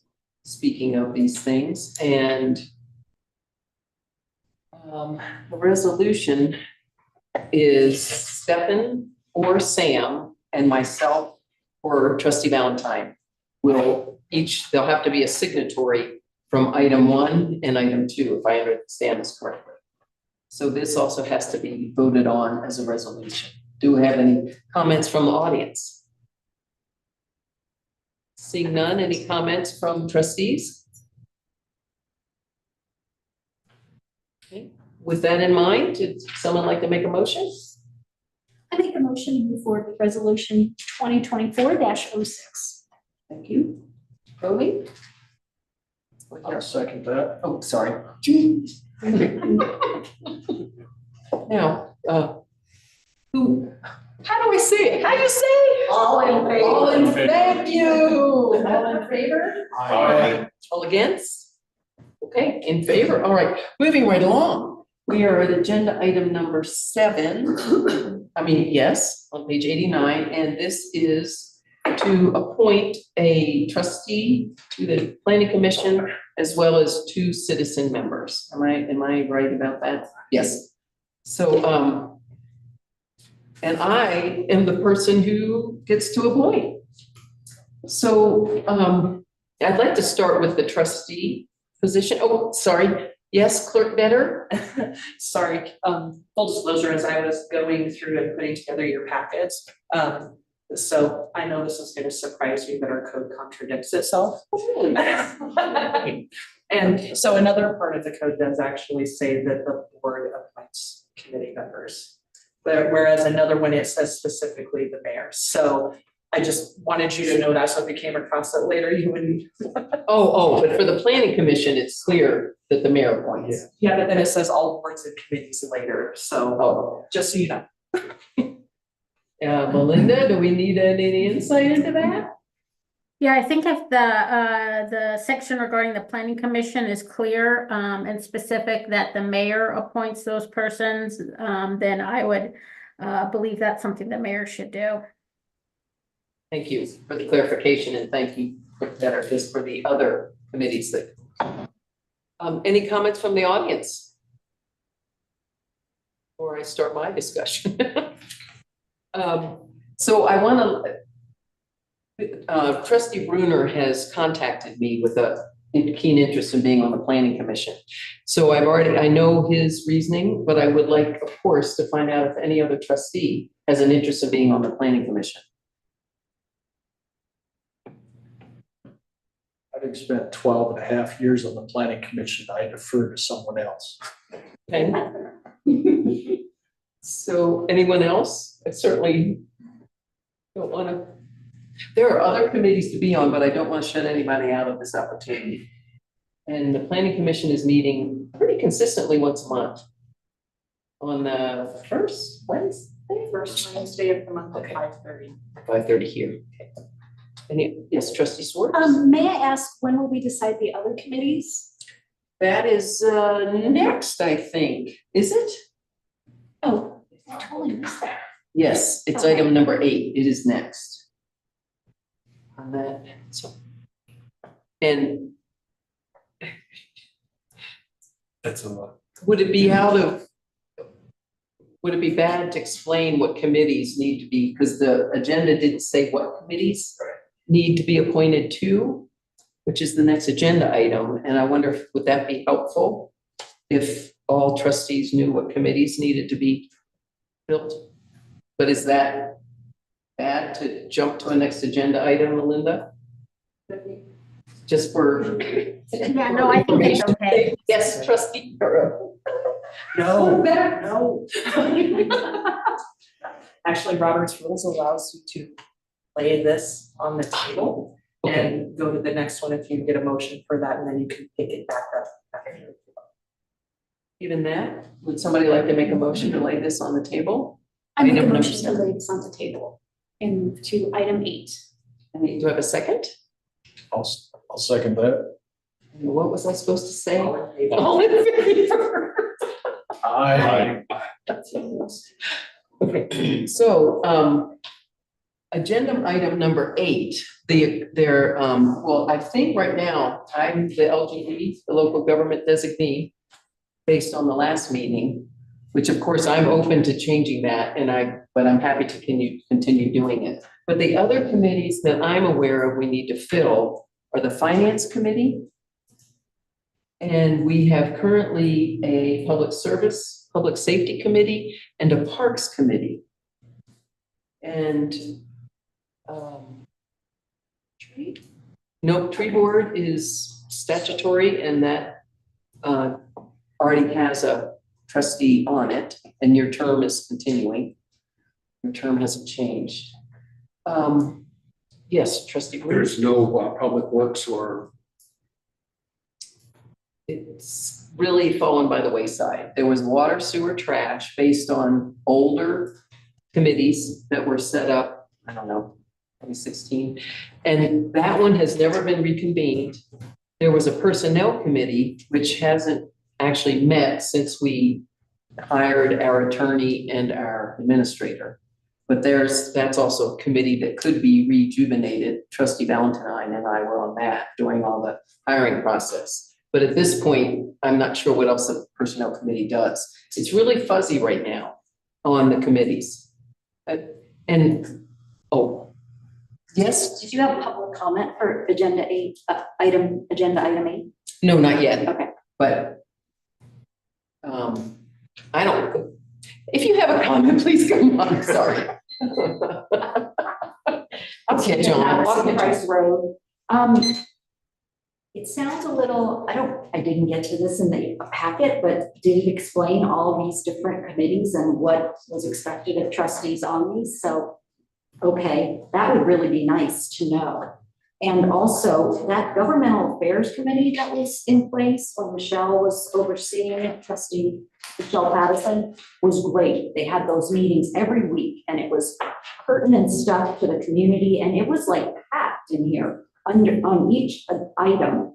So it's like, maybe all of it could be tabled till the next time and get the descriptions of these committees and maybe see if anybody wants, if there's like a gaping hole, if people want to add more committees. I personally would like to see the water committee instituted again, but it's very vague and confusing as to what committees are, what's expected of you as overseers of these committees, and maybe there's better things to add. Thank you. Yes. Sorry, Madam Mayor. I was gonna remind you that I know you did want to have a discussion about committees on the next agenda on February 14th one.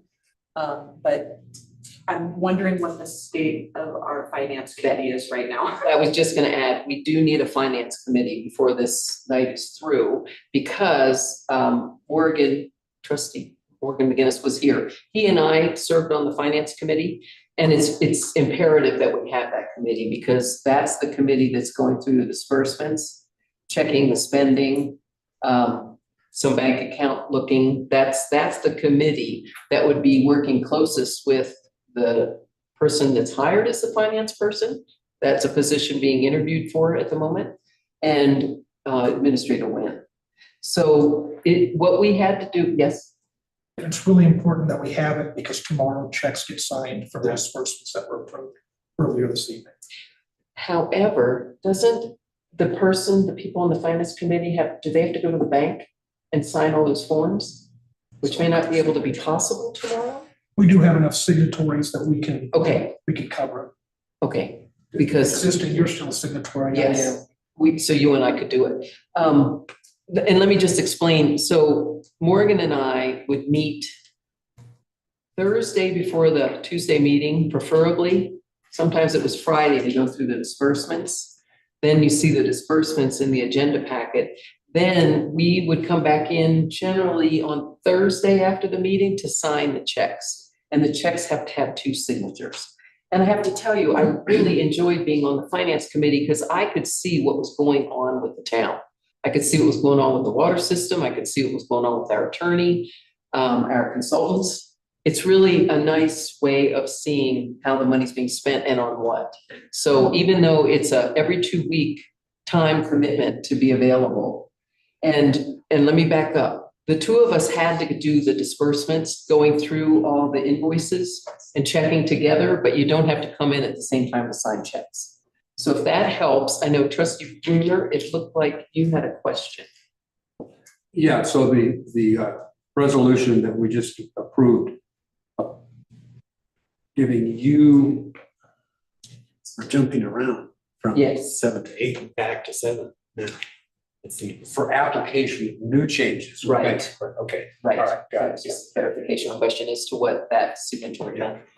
Clarification, the board, as to my understanding, is the board appoints to the statutory committees, but I always thought it was strictly the mayor's privilege to appoint people to board committees. I think that's what Clerk Better was just saying, that the trustees can choose the inner committees. Sorry, are you talking about people to go on the committees? Mm-hmm. I believe that you all as a last board, and I'm not sure that you guys did thing about it, but with the way the code was stated, I believe it says in the code that for the other committees and boards other than that planning commission one where it specifically states that it's a board decision. And I remember you guys having a big conversation about how you would prefer that the board as a whole choose committee members. But that, excuse me, I believe, I'd like the attorney to clarify this for me because I think that board chooses committee members for the other statutory boards other than the planning commission? But the committees on the board are not statutory boards. Right. This is strictly. They're very nebulous and ill-defined. Well, not ad hoc, but things that have been done informally, where trustees just said, so because there were 6 trustees, everybody divvied it up. Right. It's really what happened. And it was kind of a mutually agreeable volunteering. Not when I was on the board before. Yeah, But I was somewhat involved from the other side there, when the committees kind of got nixed. And it was an unintended consequence of what I thought was a valid criticism that committee members were taking it on themselves to be managing various parts of the town business from their committee seat. And I don't believe there's any justification for that. And part of that, that needs to be clearly understood.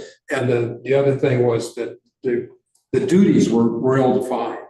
Right. But it was a disappointment to me that the result of our criticism, or my criticism, was that the boards were dissolved, or the committees were dissolved, when I think they actually performed a valuable service.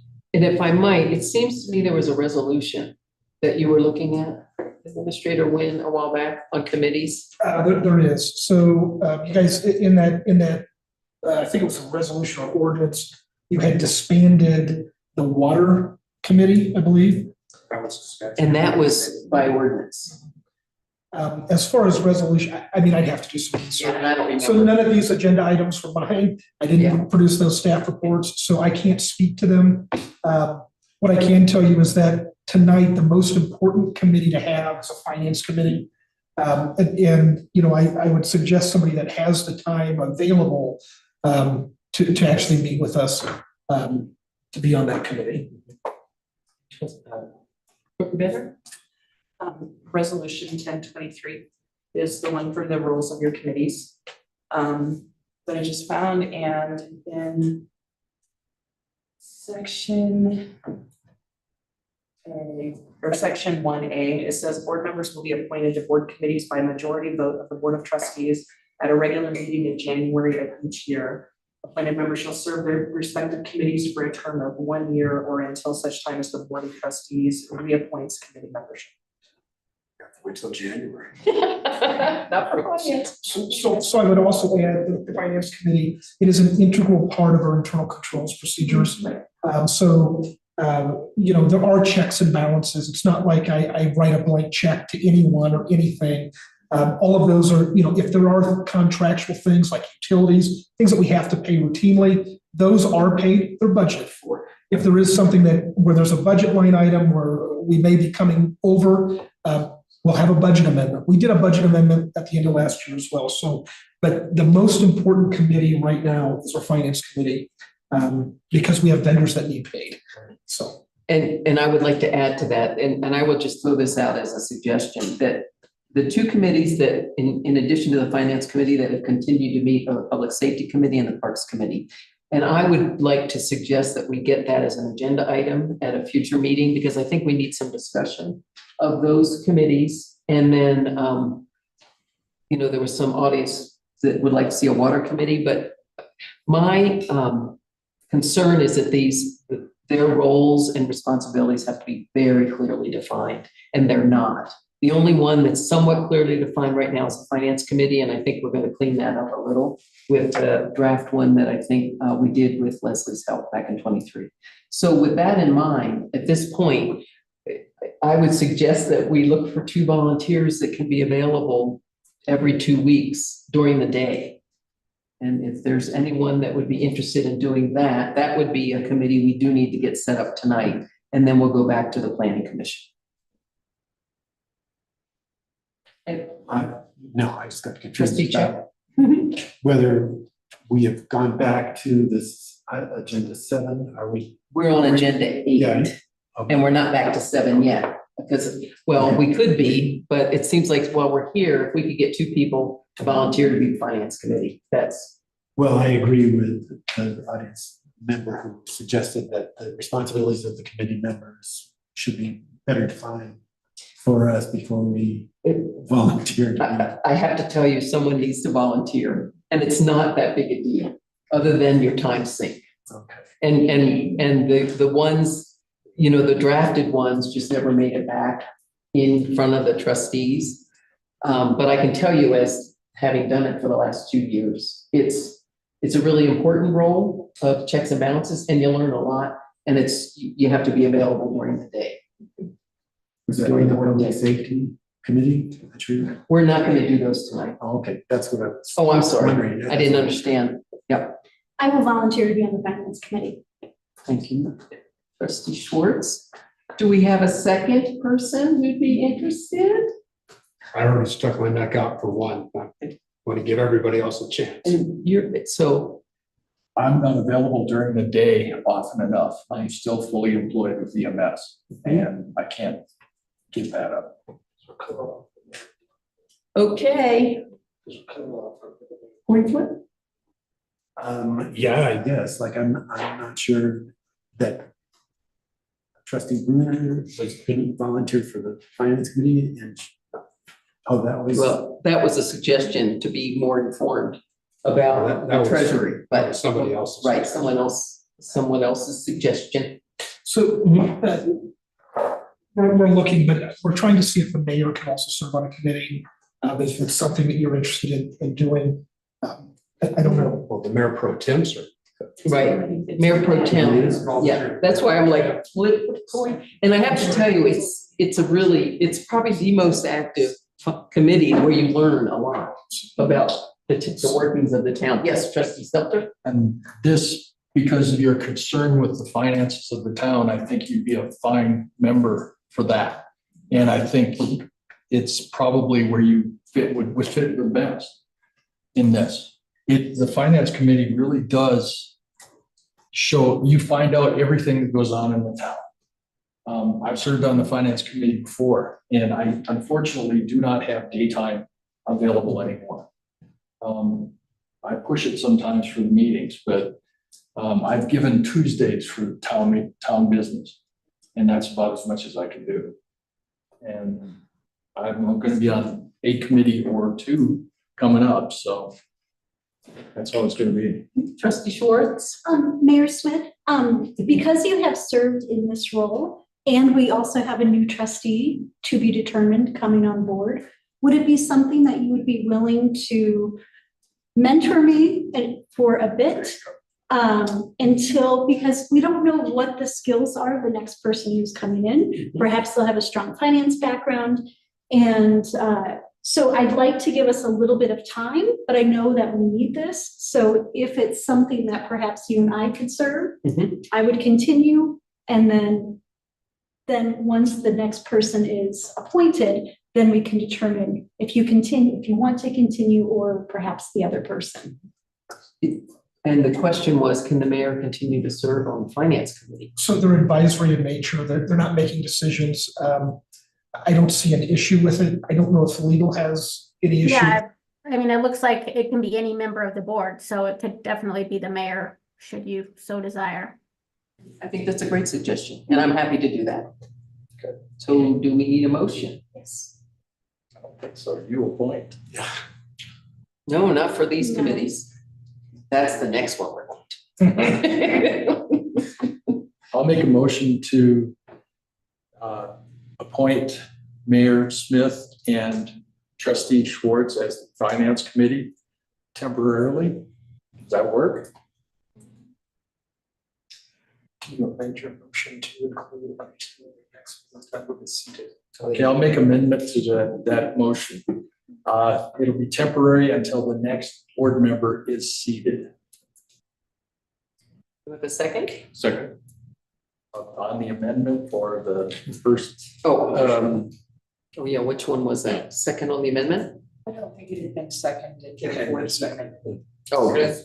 So can you second both? All you're doing now is, can you read back the motion? To appoint Mayor Smith and Trustee Schwartz as Finance Committee until the next board member is seated. Good. That takes a second. That takes a second. Second. All in favor? Aye. Opposed? Now back to agenda item 7, which is trustee appointment and to the planning commission. And I think did we already take public comment on that? I'm happy to take it again. Anybody from the public want to comment on the trustee member of the planning commission? Mayor, if I may. Yes. Also the applicants that may be in the room. I was gonna do them next. Is that okay? Yeah. I just thought, yeah. So with that in mind, no comments? Trustee Bruner wrote to me with an express interest, and unless someone else has an express interest to be on the planning commission, and if you are interested, I would ask you reasons why, because he gave me his reasons. And I could, if there's anyone else who's interested, I'd have him repeat his reasons. But if anybody else would like to be on the planning commission of the trustees. I have a comment. I would like to make a motion that we postpone this until the next meeting when we can have a full discussion, not the appointment of the community members, but the appointment of the trust. It's not possible, is it? We have public hearings on the 3rd, so we need to have a word, I'm sorry. But you could do it temporarily, probably, I don't know, ask. Were you finished with your thought? Yeah, I personally am very interested to hear what your reasons are, Trustee Bruner. Well, I can certainly, Trustee Bruner, if you'd like to share with the board. What I you think planning commission is a very important body. And I think that typically, not always, but typically it's not really been up to speed and working at being a planning commission hard enough to really give knowledgeable opinions to the board.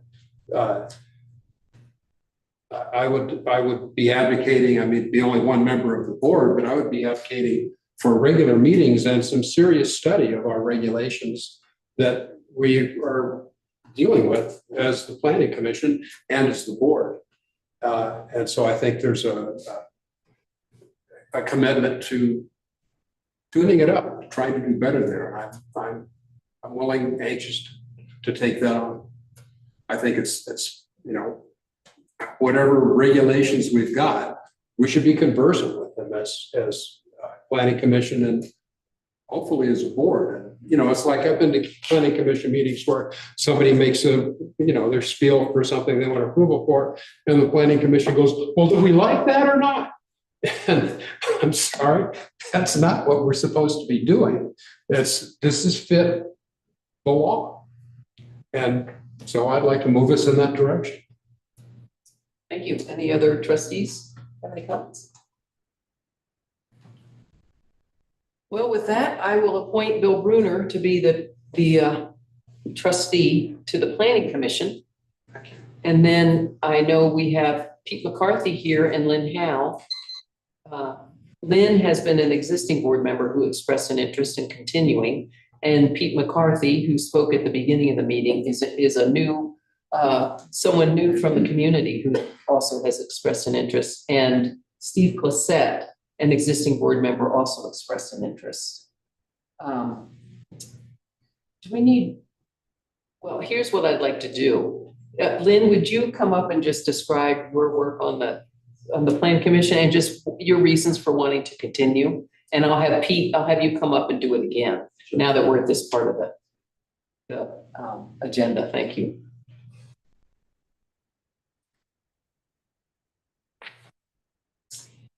So I took the position about a year ago, and when I did, that's really when the master plan began.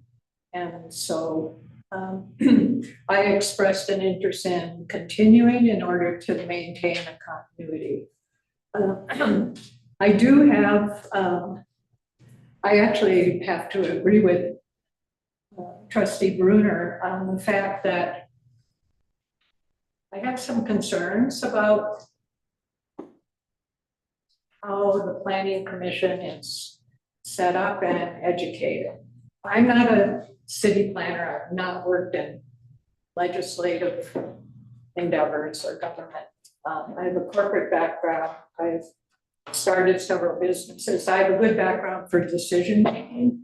But it seems during the planning commission, we're kind of mandated to make recommendations on a very quick basis. And one of my weaknesses is that I really need time to research, think about things, look at the pros and cons. And so I don't know if I'm the strongest candidate. I know we have 3 candidates for the 2 positions.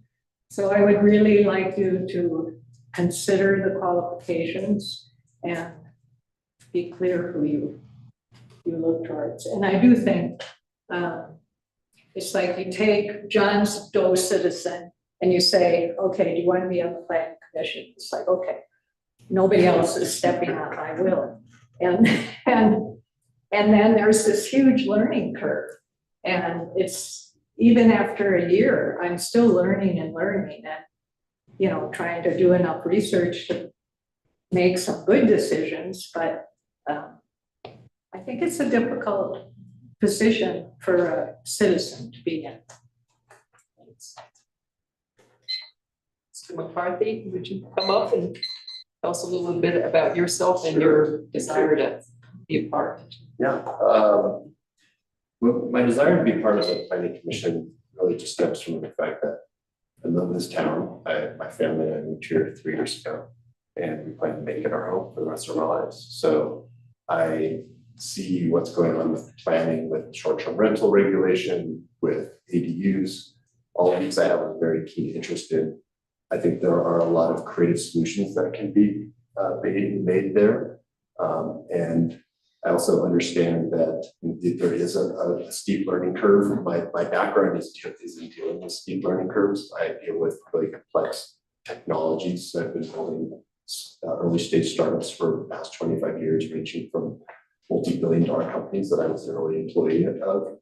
I am oftentimes tasked with jumping into subject matter that I don't understand at all and have to get up to speed and talk to C-level executives about. And I'm brought on to help guide them in strategy with technology. I mean, that's what I do for a living. And I think that I could bring that to the town. And I think this is the place that I'd like to do it. Thank you. Thanks. If I could, I'd like to add that there's been a new bit of information given to the planning commission members, and that is a booklet which has the current master plan and the entire land use code so that you have a reference to go to. And Administrator Wynn and I have talked about, since now that I'm going to be on the planning commission, and I certainly don't know everything about the planning commission either, that we work on some training, especially with new members coming in, and do that sooner than later. We haven't set it up yet, but I agree, because I read the packets and then I have to go back and look at things. And I think if we knew what the sidebars are based on our code, because we can only do so much and allow so much. So I'm with you, I'm with both of you, that I'm ready to learn and do this as a team, certainly. So Steve Classett also expressed an interest, but he is not here tonight. So I've already made my decision. And Lynn, I would love you to come back as a planning commission member. And I have to tell you, something that I think is really important is being present at the meetings. And you have been at every meeting, which means a lot. So I would really like to have you as the returning planning commission member. And Pete, I would love to have you join us as a new citizen. I think your input and your new set of eyes would be wonderful. So I'd like to appoint both of you back to the planning commission.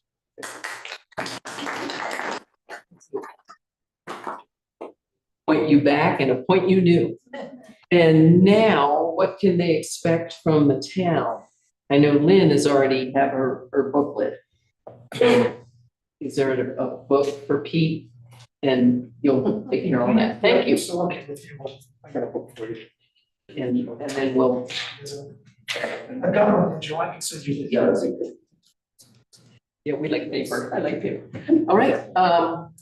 I think agenda number 9, which is consideration of the Cassell module for Community Development Suite. So I will turn this, it's on page 98 of the packet, and I will turn this over to Administrator Nguyen. Okay, so obviously we use Cassell for everything. It's our enterprise resource planning tool.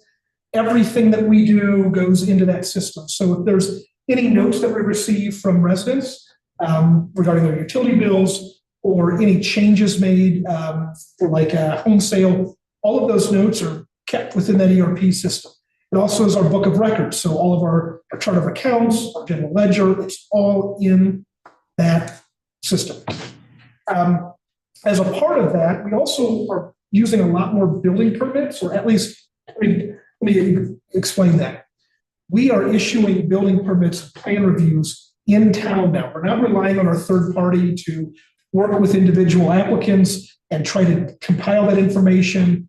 It was a mess. And so we've taken that in. Right now we're using spreadsheets. So we're using spreadsheets to try to put all of those different permits and where things are at in the queue. So plan review to or application plan review to permit issuance, and then building inspections. It's hard to keep track of all of that on an Excel spreadsheet. So we would like to be able to purchase this module that is the Community Development Suite. It's with Cassell. It doesn't just track those kinds of permits, but it tracks special event permits. It also tracks code enforcement. And then so anytime a building permit is paid for, this system would automatically book it into our general ledger. So rather than having to submit invoices, wait for things to come back, the system will generate those and allow for payments to be received. It will also allow for people to pay using a credit card online as well. So it's a pretty robust system, and it will take a significant amount of pressure and time off of our front desk staff. Trying to review all of our applications and get them to the planning to the appropriate people. I did say that there is enough money within the budget for the building department based on our budget that was passed for fiscal year 2024, and we think that it'll also help to all of the building permits that we've gotten, the reconciling of what has already been charged to different permits to like our third-party Shoes Code plan reviewer and the city of Delta is our building inspector. We think that after we've done the reconciliation that we're going to see a significant amount of invoices going out to recover funds that we've already paid for that may go back to 2022. So we've really been trying to do all of that. We're doing it right now by spreadsheets. We want to be able to use our system. So book of record. So. Thank you. Are there any comments from the audience? Yes. Ms. Beck. Mary Bamford, 511 Box Elder Avenue. I think this is a wonderful idea. The more we can get into Cassell into an integrated system that looks and handles all pieces, the better the town is going to operate, the more efficient staff can be. This is a really worthwhile expenditure of town funds. Thank you, Keith. Anyone else? Yes, Mr. McCarthy. It's more questions than comments, but my questions really revolve around what is the access like? Are there APIs where you can access the data inside of Cassell? Is it that all available to the public? Is there transparency? It's not available. Go ahead and answer. I think it would be helpful. Okay, so as far as this is concerned, so right now, the way that we do our building permits, they're sitting in 5 or 6 boxes in my office. But that's like going all the way back to the 70s. And so anytime somebody wants any research done on a specific property that may have a building permit, I have to take time to research and go through a paper file system.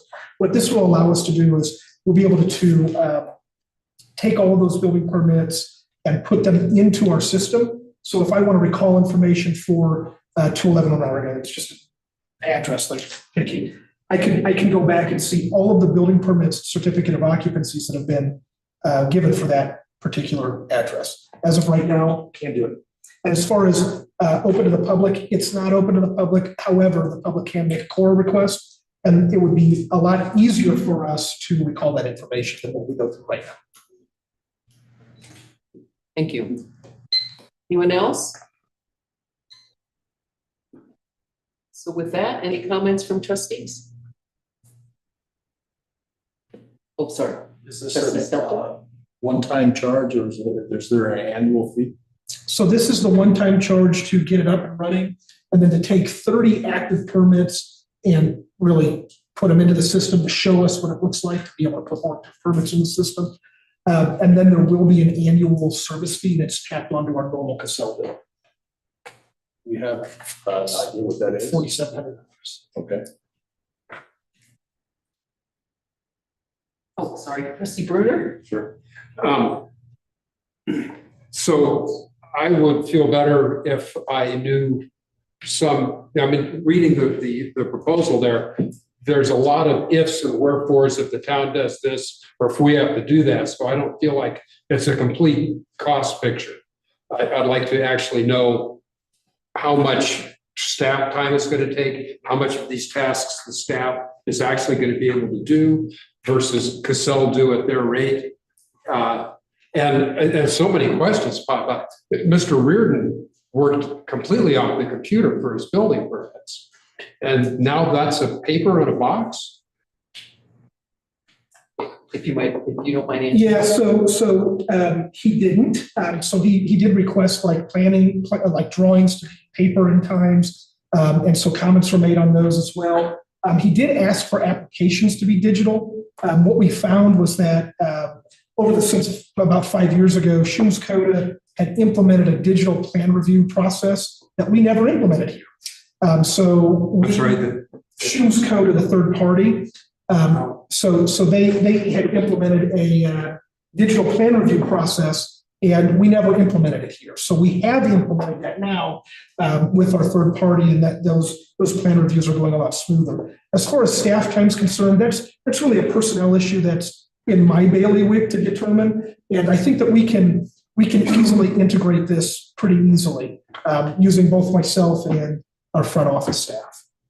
Okay, well, and then the building inspector's not really doing the building department? So earlier this year, we also selected a building official, our building inspector, through an intergovernmental agreement, an IGA with the city of Delta. And so we use theirs on a fee service basis. So he just comes up and does the inspection, throws the paper, delivers his paperwork, and you do everything else. You issue the permits and keep track of them and we do bill for them, and then he does plan review? No. So we have two consultants. We have Shums Coda Associates who does the plan review, and then we also have our building inspector for the city of Delta. Okay. And then we do code enforcement? We would love to. But we don't do it. As of right now, it's pretty hard to track anything. Track it. We can track it. So when a complaint comes in, to track the life cycle of a code enforcement complaint. So the code enforcement only happens on complaints? That's correct. Written complaints? It's complaint driven. Is that a board decision? I would like to say that it's been noted that we don't have staff that's going around looking for violations. That it's more now with TextMyGov, asking citizens to send in information or complaints, which is how it is at the moment, but I don't know that it has to stay that way into the future. We just have a lot of hurdles to get over before we get to all that too. And it seems to me that this could make it a lot easier to catch up with all of the information in boxes and allow staff. I'm assuming there's some scanning that goes on here. So there's a lot that we've been catching up with, Trustee Bruner. Any other comments or questions for Administrator Nguyen? Somebody? I just wanted to add that I've been the one involved with all this and handling all this. I really would wish you guys would approve this because it would help me. Not only that, but with our integration with Point and Pay, they will be able to integrate this as well. And those payments, that credit card payments are going on through now are automatically updated to Cassell now. Automatically say that last part again. Automatically updated to Cassell. There's nothing we have to do with credit card payments. We just have to run the report. And that they can also integrate with this module as well. Thank you. So, Mr. Pete's question about API, Point and Pay has API to Cassell system. Can you tell me what an API is? Access Point Interface. Thank you. You can tell how to work with APIs. So in addition to that, we also have a new credit card reader coming that looks like something you see at a normal routine store. So it takes, chip readers and those kinds of things. What we have right now is just this little slider, and it's not very secure. So what we're looking for is, I think it was $200. We've got this new credit card machine coming as well. We're in office. More secure, absolutely. Thank you. Trustees, any other questions? I'd like to make a motion. Please make a motion. Okay, I move to accept the proposal from Cassell in an amount not to exceed $21,610. Second.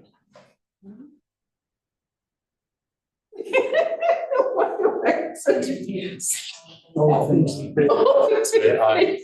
Aye. Aye. I don't know why I have a mental block. Stace? Oh, is it unanimous? Okay, last agenda item, I believe, is consideration of selecting a consultant for the RFP for our municipal code revision, and that begins on page 102 for people like me trying to find where we are. So if you look at this, at the staff report, we have already, we staff, so myself, our clerk, and our deputy town clerk, have all independently scored each proposal. Our raw scores are right there in the staff report as well. But we received 4 responses to the RFP from potential consultants. That's Sustainable Futures, SCA, Lisa Voorhees Law, and Green Shadow. All 4 responses were scored based on criteria from the RFP by 3 independent scorers. We hosted a pre-proposal meeting that was recorded and then put on the BidNet so anybody else could see it on March 27th, in which we gave the questions that we had were really, really good. And so we were able to give pretty good answers. We took those under advisement when the submittal was due on 4/12. We scored them independently, and our scores are as follows. Sustainable Futures received 97, 95, and 100 for an average score of 97.33. SCA received a score of 100, 98, and 91 for an average score of 96.33. Lisa Voorhees Law received scores of 60, 63, and 66 for an average score of 63. Green Shadow received scores of 91, 96, and 97 for an average score of 94.67. We have a budget for this. We have a grant for this as well. It's a reimbursable DOLA grant, and then the additional balance for the not to exceed of $38,000 will come out of 104120. That's legal, engineering, and professional services within the administration department. You'll see that I did give a recommended motion, but didn't include the name of the firm. I stepped into that one the last time we had an RFP, so I said, here's the raw data, you guys discuss it, and this would be a motion that would be legally defensible. Comment from the audience? Yes. Mary Captain, 511 Box Elder Ave. So I would suggest that you choose Sustainable Futures. Leslie has worked extensively with our code, and she was the one that really pointed out to us that it was in such a shambles and really needed to be rewritten. She has the deepest knowledge of our code of anybody that has brought forth a proposal. She's also scored the highest with all of this, and she has a lawyer on board to help. And then it'll all go by the town lawyer anyway.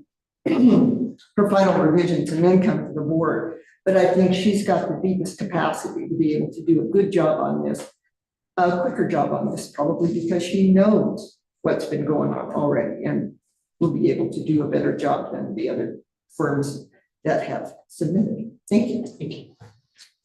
Any other comments from the audience? Yes. Ms. Howe? Yeah, I'm really excited to see that you're going to be hiring a professional organization to rewrite our code, because just a little bit of going through the code book, I've just got to really see where there are some changes that are necessary, and we really need a professional opinion. And it looks like that there's some good scores there, and I know you make a good decision. Thanks for doing this. Thank you. Anyone else? Trustee comments? Was that a hand? It is. Trustee Schwartz? Did you have your hand up, Trustee Valentine? No. Oh, okay. Yeah, so I really appreciated reading through all of the proposals. And to me, Sustainable Futures is the no-brainer. There was some question like, man, they're not going to finish until January. But knowing that Leslie understands our town and the systems, it seems like, okay. That was my one hangup, was just that the extended deadline, but I really appreciated that she's coming in already with a solid background. Other trustee comments? Trustee Stelter? Knowing what we have coming up in the very near future, the budget's coming up. And traditionally, the budget has consumed, I'd say, about 40% of the town council's energies, time, and commitment. I think that we possibly wouldn't get to this until January, no matter what. So I think that's a very reasonable timeframe. And I do like that timeframe. I've read every one of these carefully, and she stands out above the others, not only just because she was here before, but she does know our system and has extensively critiqued it. And I think we're going to get a better result. Trustee Brunner? Yeah, I think that Ms. Klesmeyer is probably a good choice, but I am very concerned that she needs, the way I figured this, it's like 7 weeks for the work. She needs 8 months to do it. I think it's important, and you guys are going to love me. I think that we should separate this task up a little bit and focus on the zoning portion and leave the rest of the code out and get it done quickly. And I mean, here, we're redoing that code because we don't think it's adequate. I think we should, and I would move that we enact a moratorium for the length of time we're going to take to go through this on any approval that requires a permit. Because how can we administer this fairly when we've got somebody redoing it because it needs redoing? So I think we should split the task up, get the zoning stuff redone in a short period of time. And then, and this is it's ironing out the inconsistencies of the code is what I take this to be. We're not reinventing the code we've got. So I don't see why it should take us until next January to do that. A lot of it we could do ourselves here with as a board. I mean, the business about the requirements, the requirement of a minimum lot coverage is in our code. That's a typo. Things of that nature. We don't have to pay $40,000 to get those things straightened out. But a deep look into this would be good. And I think we should get it done quickly. Other comments? Mayor, if I may. So, to Trustee Bruner's point, it's typical to enact moratoriums on like special reviews and variances while we're going through a land use code rewrite or like rezoning applications. That's typical to be done. The other thing the other point I want to make is if you were to change what was legally presented in an RFP, we would have to scrap this process and try again to write an RFP that you all would be desirous to you. Yeah. And so that does extend some time, because I would have to give 30 days. That's kind of a standard for professional services. Trustee Brunner? So, thank you for that it's not unusual to do a moratorium on this kind of permits. I wouldn't feel good about doing it until next January. I think that would be improper. I think we have an obligation to work on this with deliberate speed. So that's my thoughts on it.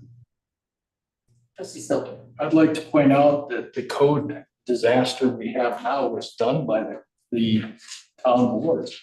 And we are all amateurs, and basically we're hiring professionals to do it right. And let's just do it right. I would like everyone else to have a chance to speak. Trustee Check? Yeah, after reading the proposals, I agree with the staff that the one that seems to make the most sense was the sustainable futures.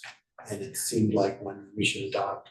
And I agree with Councilmember Stelter that instead of the board, like you said, we're not professionals as far as, the code writing. So it's good to have somebody go through this who is a professional. Thank you. Trustee Valentine? Yeah, this proposal has a clear person in mind and a clear goal and a clear timeline, and let's just move ahead and not blow it up into little bits and pieces and go in all kinds of directions and stuff. Let's do it. I have great confidence in Elsa. She was good. She does know the pound, she knows the weaknesses, she knows the strengths, she knows our code. As was pointed out already, she is the person who first said we need to fix, had a lot of good ideas. Trustee Trustee Schwartz? I just want to say I'm going to really miss Nick Cotton-Bias during this process, because I thought, oh, that's going to be a dream team, but I know we'll find a great attorney. And Trustee Brunner, you had your hand up? It wasn't a board that wrote the code we have now. It was a group effort over many, many years. And I would not be suggesting that we undertake the entire rewrite. It's just there's some glaring errors that if we don't do a moratorium while this happens, I think we need to look at some of the really obvious mistakes. And Ms. Klesmeyer was not the first to point out errors in the code. And if I might, Leslie lived with that zoning code. She was having to deal with many, many zoning issues, and she was very frustrated because the code was so poorly written and circuitous. And I have read that code a lot in my years of participating in the town of Paonia, and I can tell you there are many, many issues throughout chapters 1 through 18 that need to be looked at holistically. And what I really liked about Leslie's proposal is that she clearly said it's going to take her 300 hours at $90 an hour. And I used to do rule writing for the state of Wyoming, and I can tell you it is tedious, it is time consuming, you have to be so detail oriented that she's the person to do it. And the fact that she recognized, plus she's charging $90 an hour, whereas some of the other firms, they were going to blow out this budget before we necessarily saw drafts. So having worked with Leslie and knowing her capability, and she was already pointing out the issues, I wholeheartedly agree with the choice of her firm. But I would like to add, do you think there's any room for tightening up the schedule with her? Have you had any conversations? Is that something you think she might be amenable to get them in a little, was it finished sooner? Yeah, absolutely, Mayor. So she actually put in her cover letter that, this is what she's suggesting, but she understands the necessity to get this done as soon as possible to meet that timeline. Thank you for clarifying that. Any other comments? Trustees? Yes, Mr. Brunner. Make a motion to accept Ms. Klesmeyer's proposal on the basis that she complies with the time. Do we have a second on that? before you say, can I get you to amend your motion to include and direct the town administrator and town attorney to move forward with contract negotiations? You bet.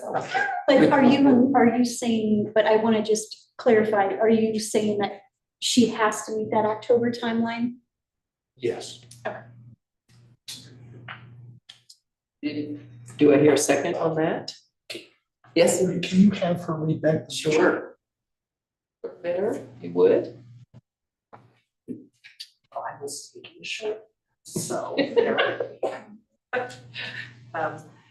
A motion to move forward with Leslie Bluesmeyer's company, conditional upon the timeline being done in October. So he was saying. Directing the administrator to. Town attorney. And directing. The town attorney to engage in contract negotiation to bring that about. All right, having heard that, do we have a second on that motion? Okay, that motion dies for lack of a second. Would someone else like to make a motion? I move to accept the proposal from Sustainable Futures and direct the town administrator and the town attorney to move forward with contract negotiations. Second. All in favor? Aye. Is there a way I can amend that a little bit, or? At this time, there's been a motion, a second, Okay. and a call for votes. So I think by Robert's rule. Oh, I couldn't tell you. Any attorney can tell us, can we back up? No, it's called gaveling through.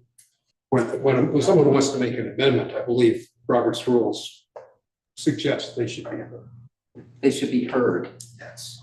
She should be able to make her. And is that, Melinda, after the voting has started? I guess can you suggest what you wanted to amend? I mean, my opinion is that the vote's been had, so, that's that, but I mean, if you can agree on amendment at this point, I guess that's fine. I don't know that everyone voted. I had trustee Schwartz hadn't voted and trustee Bruner hadn't voted. So we had 3 votes, which isn't a quorum, I don't know. So, I mean, as far as I'm concerned, if it doesn't violate rules, I would be open to hearing that trustee Schwartz's proposed amendment for discussion purposes. I would. Order, you don't need a quorum for a vote. It's a majority vote. Oh, you're right. Yeah. So we could stop there. It's up to the parliamentarian. I don't know. Am I the parliamentarian? Ooh, Craig Better, can you help me here? So we'll learn as I go here, but my suggestion would be if you really wanted to do something with it, that somebody who voted on the prevailing side does a motion to reconsider.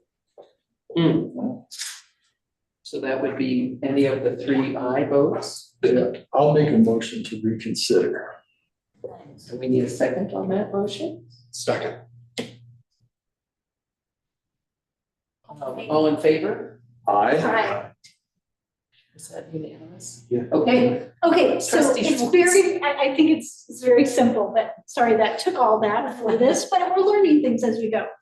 I move to accept the proposal from Sustainable Futures and direct the town administrator and town attorney to move forward with contract negotiations. Something about, I want us to be clear that we want to try to meet that October deadline. But meeting the deadlines contained in the RFP. But I don't want it to be contingent upon that. I want you to have those contract negotiations, but our intention is to have that conversation to see if it's possible. Order, we voted that down. No, what we voted down was that it was, she had to meet the October deadline. I'm saying I want them to go into the discussions with that in mind, but if she says, no, it's not possible, I'm fully supportive of it moving forward. With the word flexibility? No? Providing the administrator flexibility in contract negotiations? Yes, I could deal with that. I can't do that. Would you like Would to? you restate your motion? Okay. Okay. I know it's small, but I think to me, this feels like a big deal because we want it to happen sooner, but if it's not, I don't want us to slow the process down. I move to accept the proposal from Sustainable Futures and direct the town administrator and town attorney to move forward with contract negotiations and allowing some flexibility With timelines. with timelines. Thank you, town administrator. I'll second that. All in favor? Aye. Opposed? All right, that motion passes and I don't have a mayor's report. Does any trustee have a report? And I get to go. Wait. Oh, can I just do two? I don't have a report, but I have two things that I just want to say that I did not say in the beginning. With the appreciations, thank you for fixing the AV. I know that was a big deal. You all fixed it very quickly. And this trustee packet is like amazing. So very, very, very well done. And thank you. That's it. Happy to update as we go. Some of you guys just have tabbies. I have a big thing coming, so. Thank you for that. All right. Good job, everybody. You're adjourned.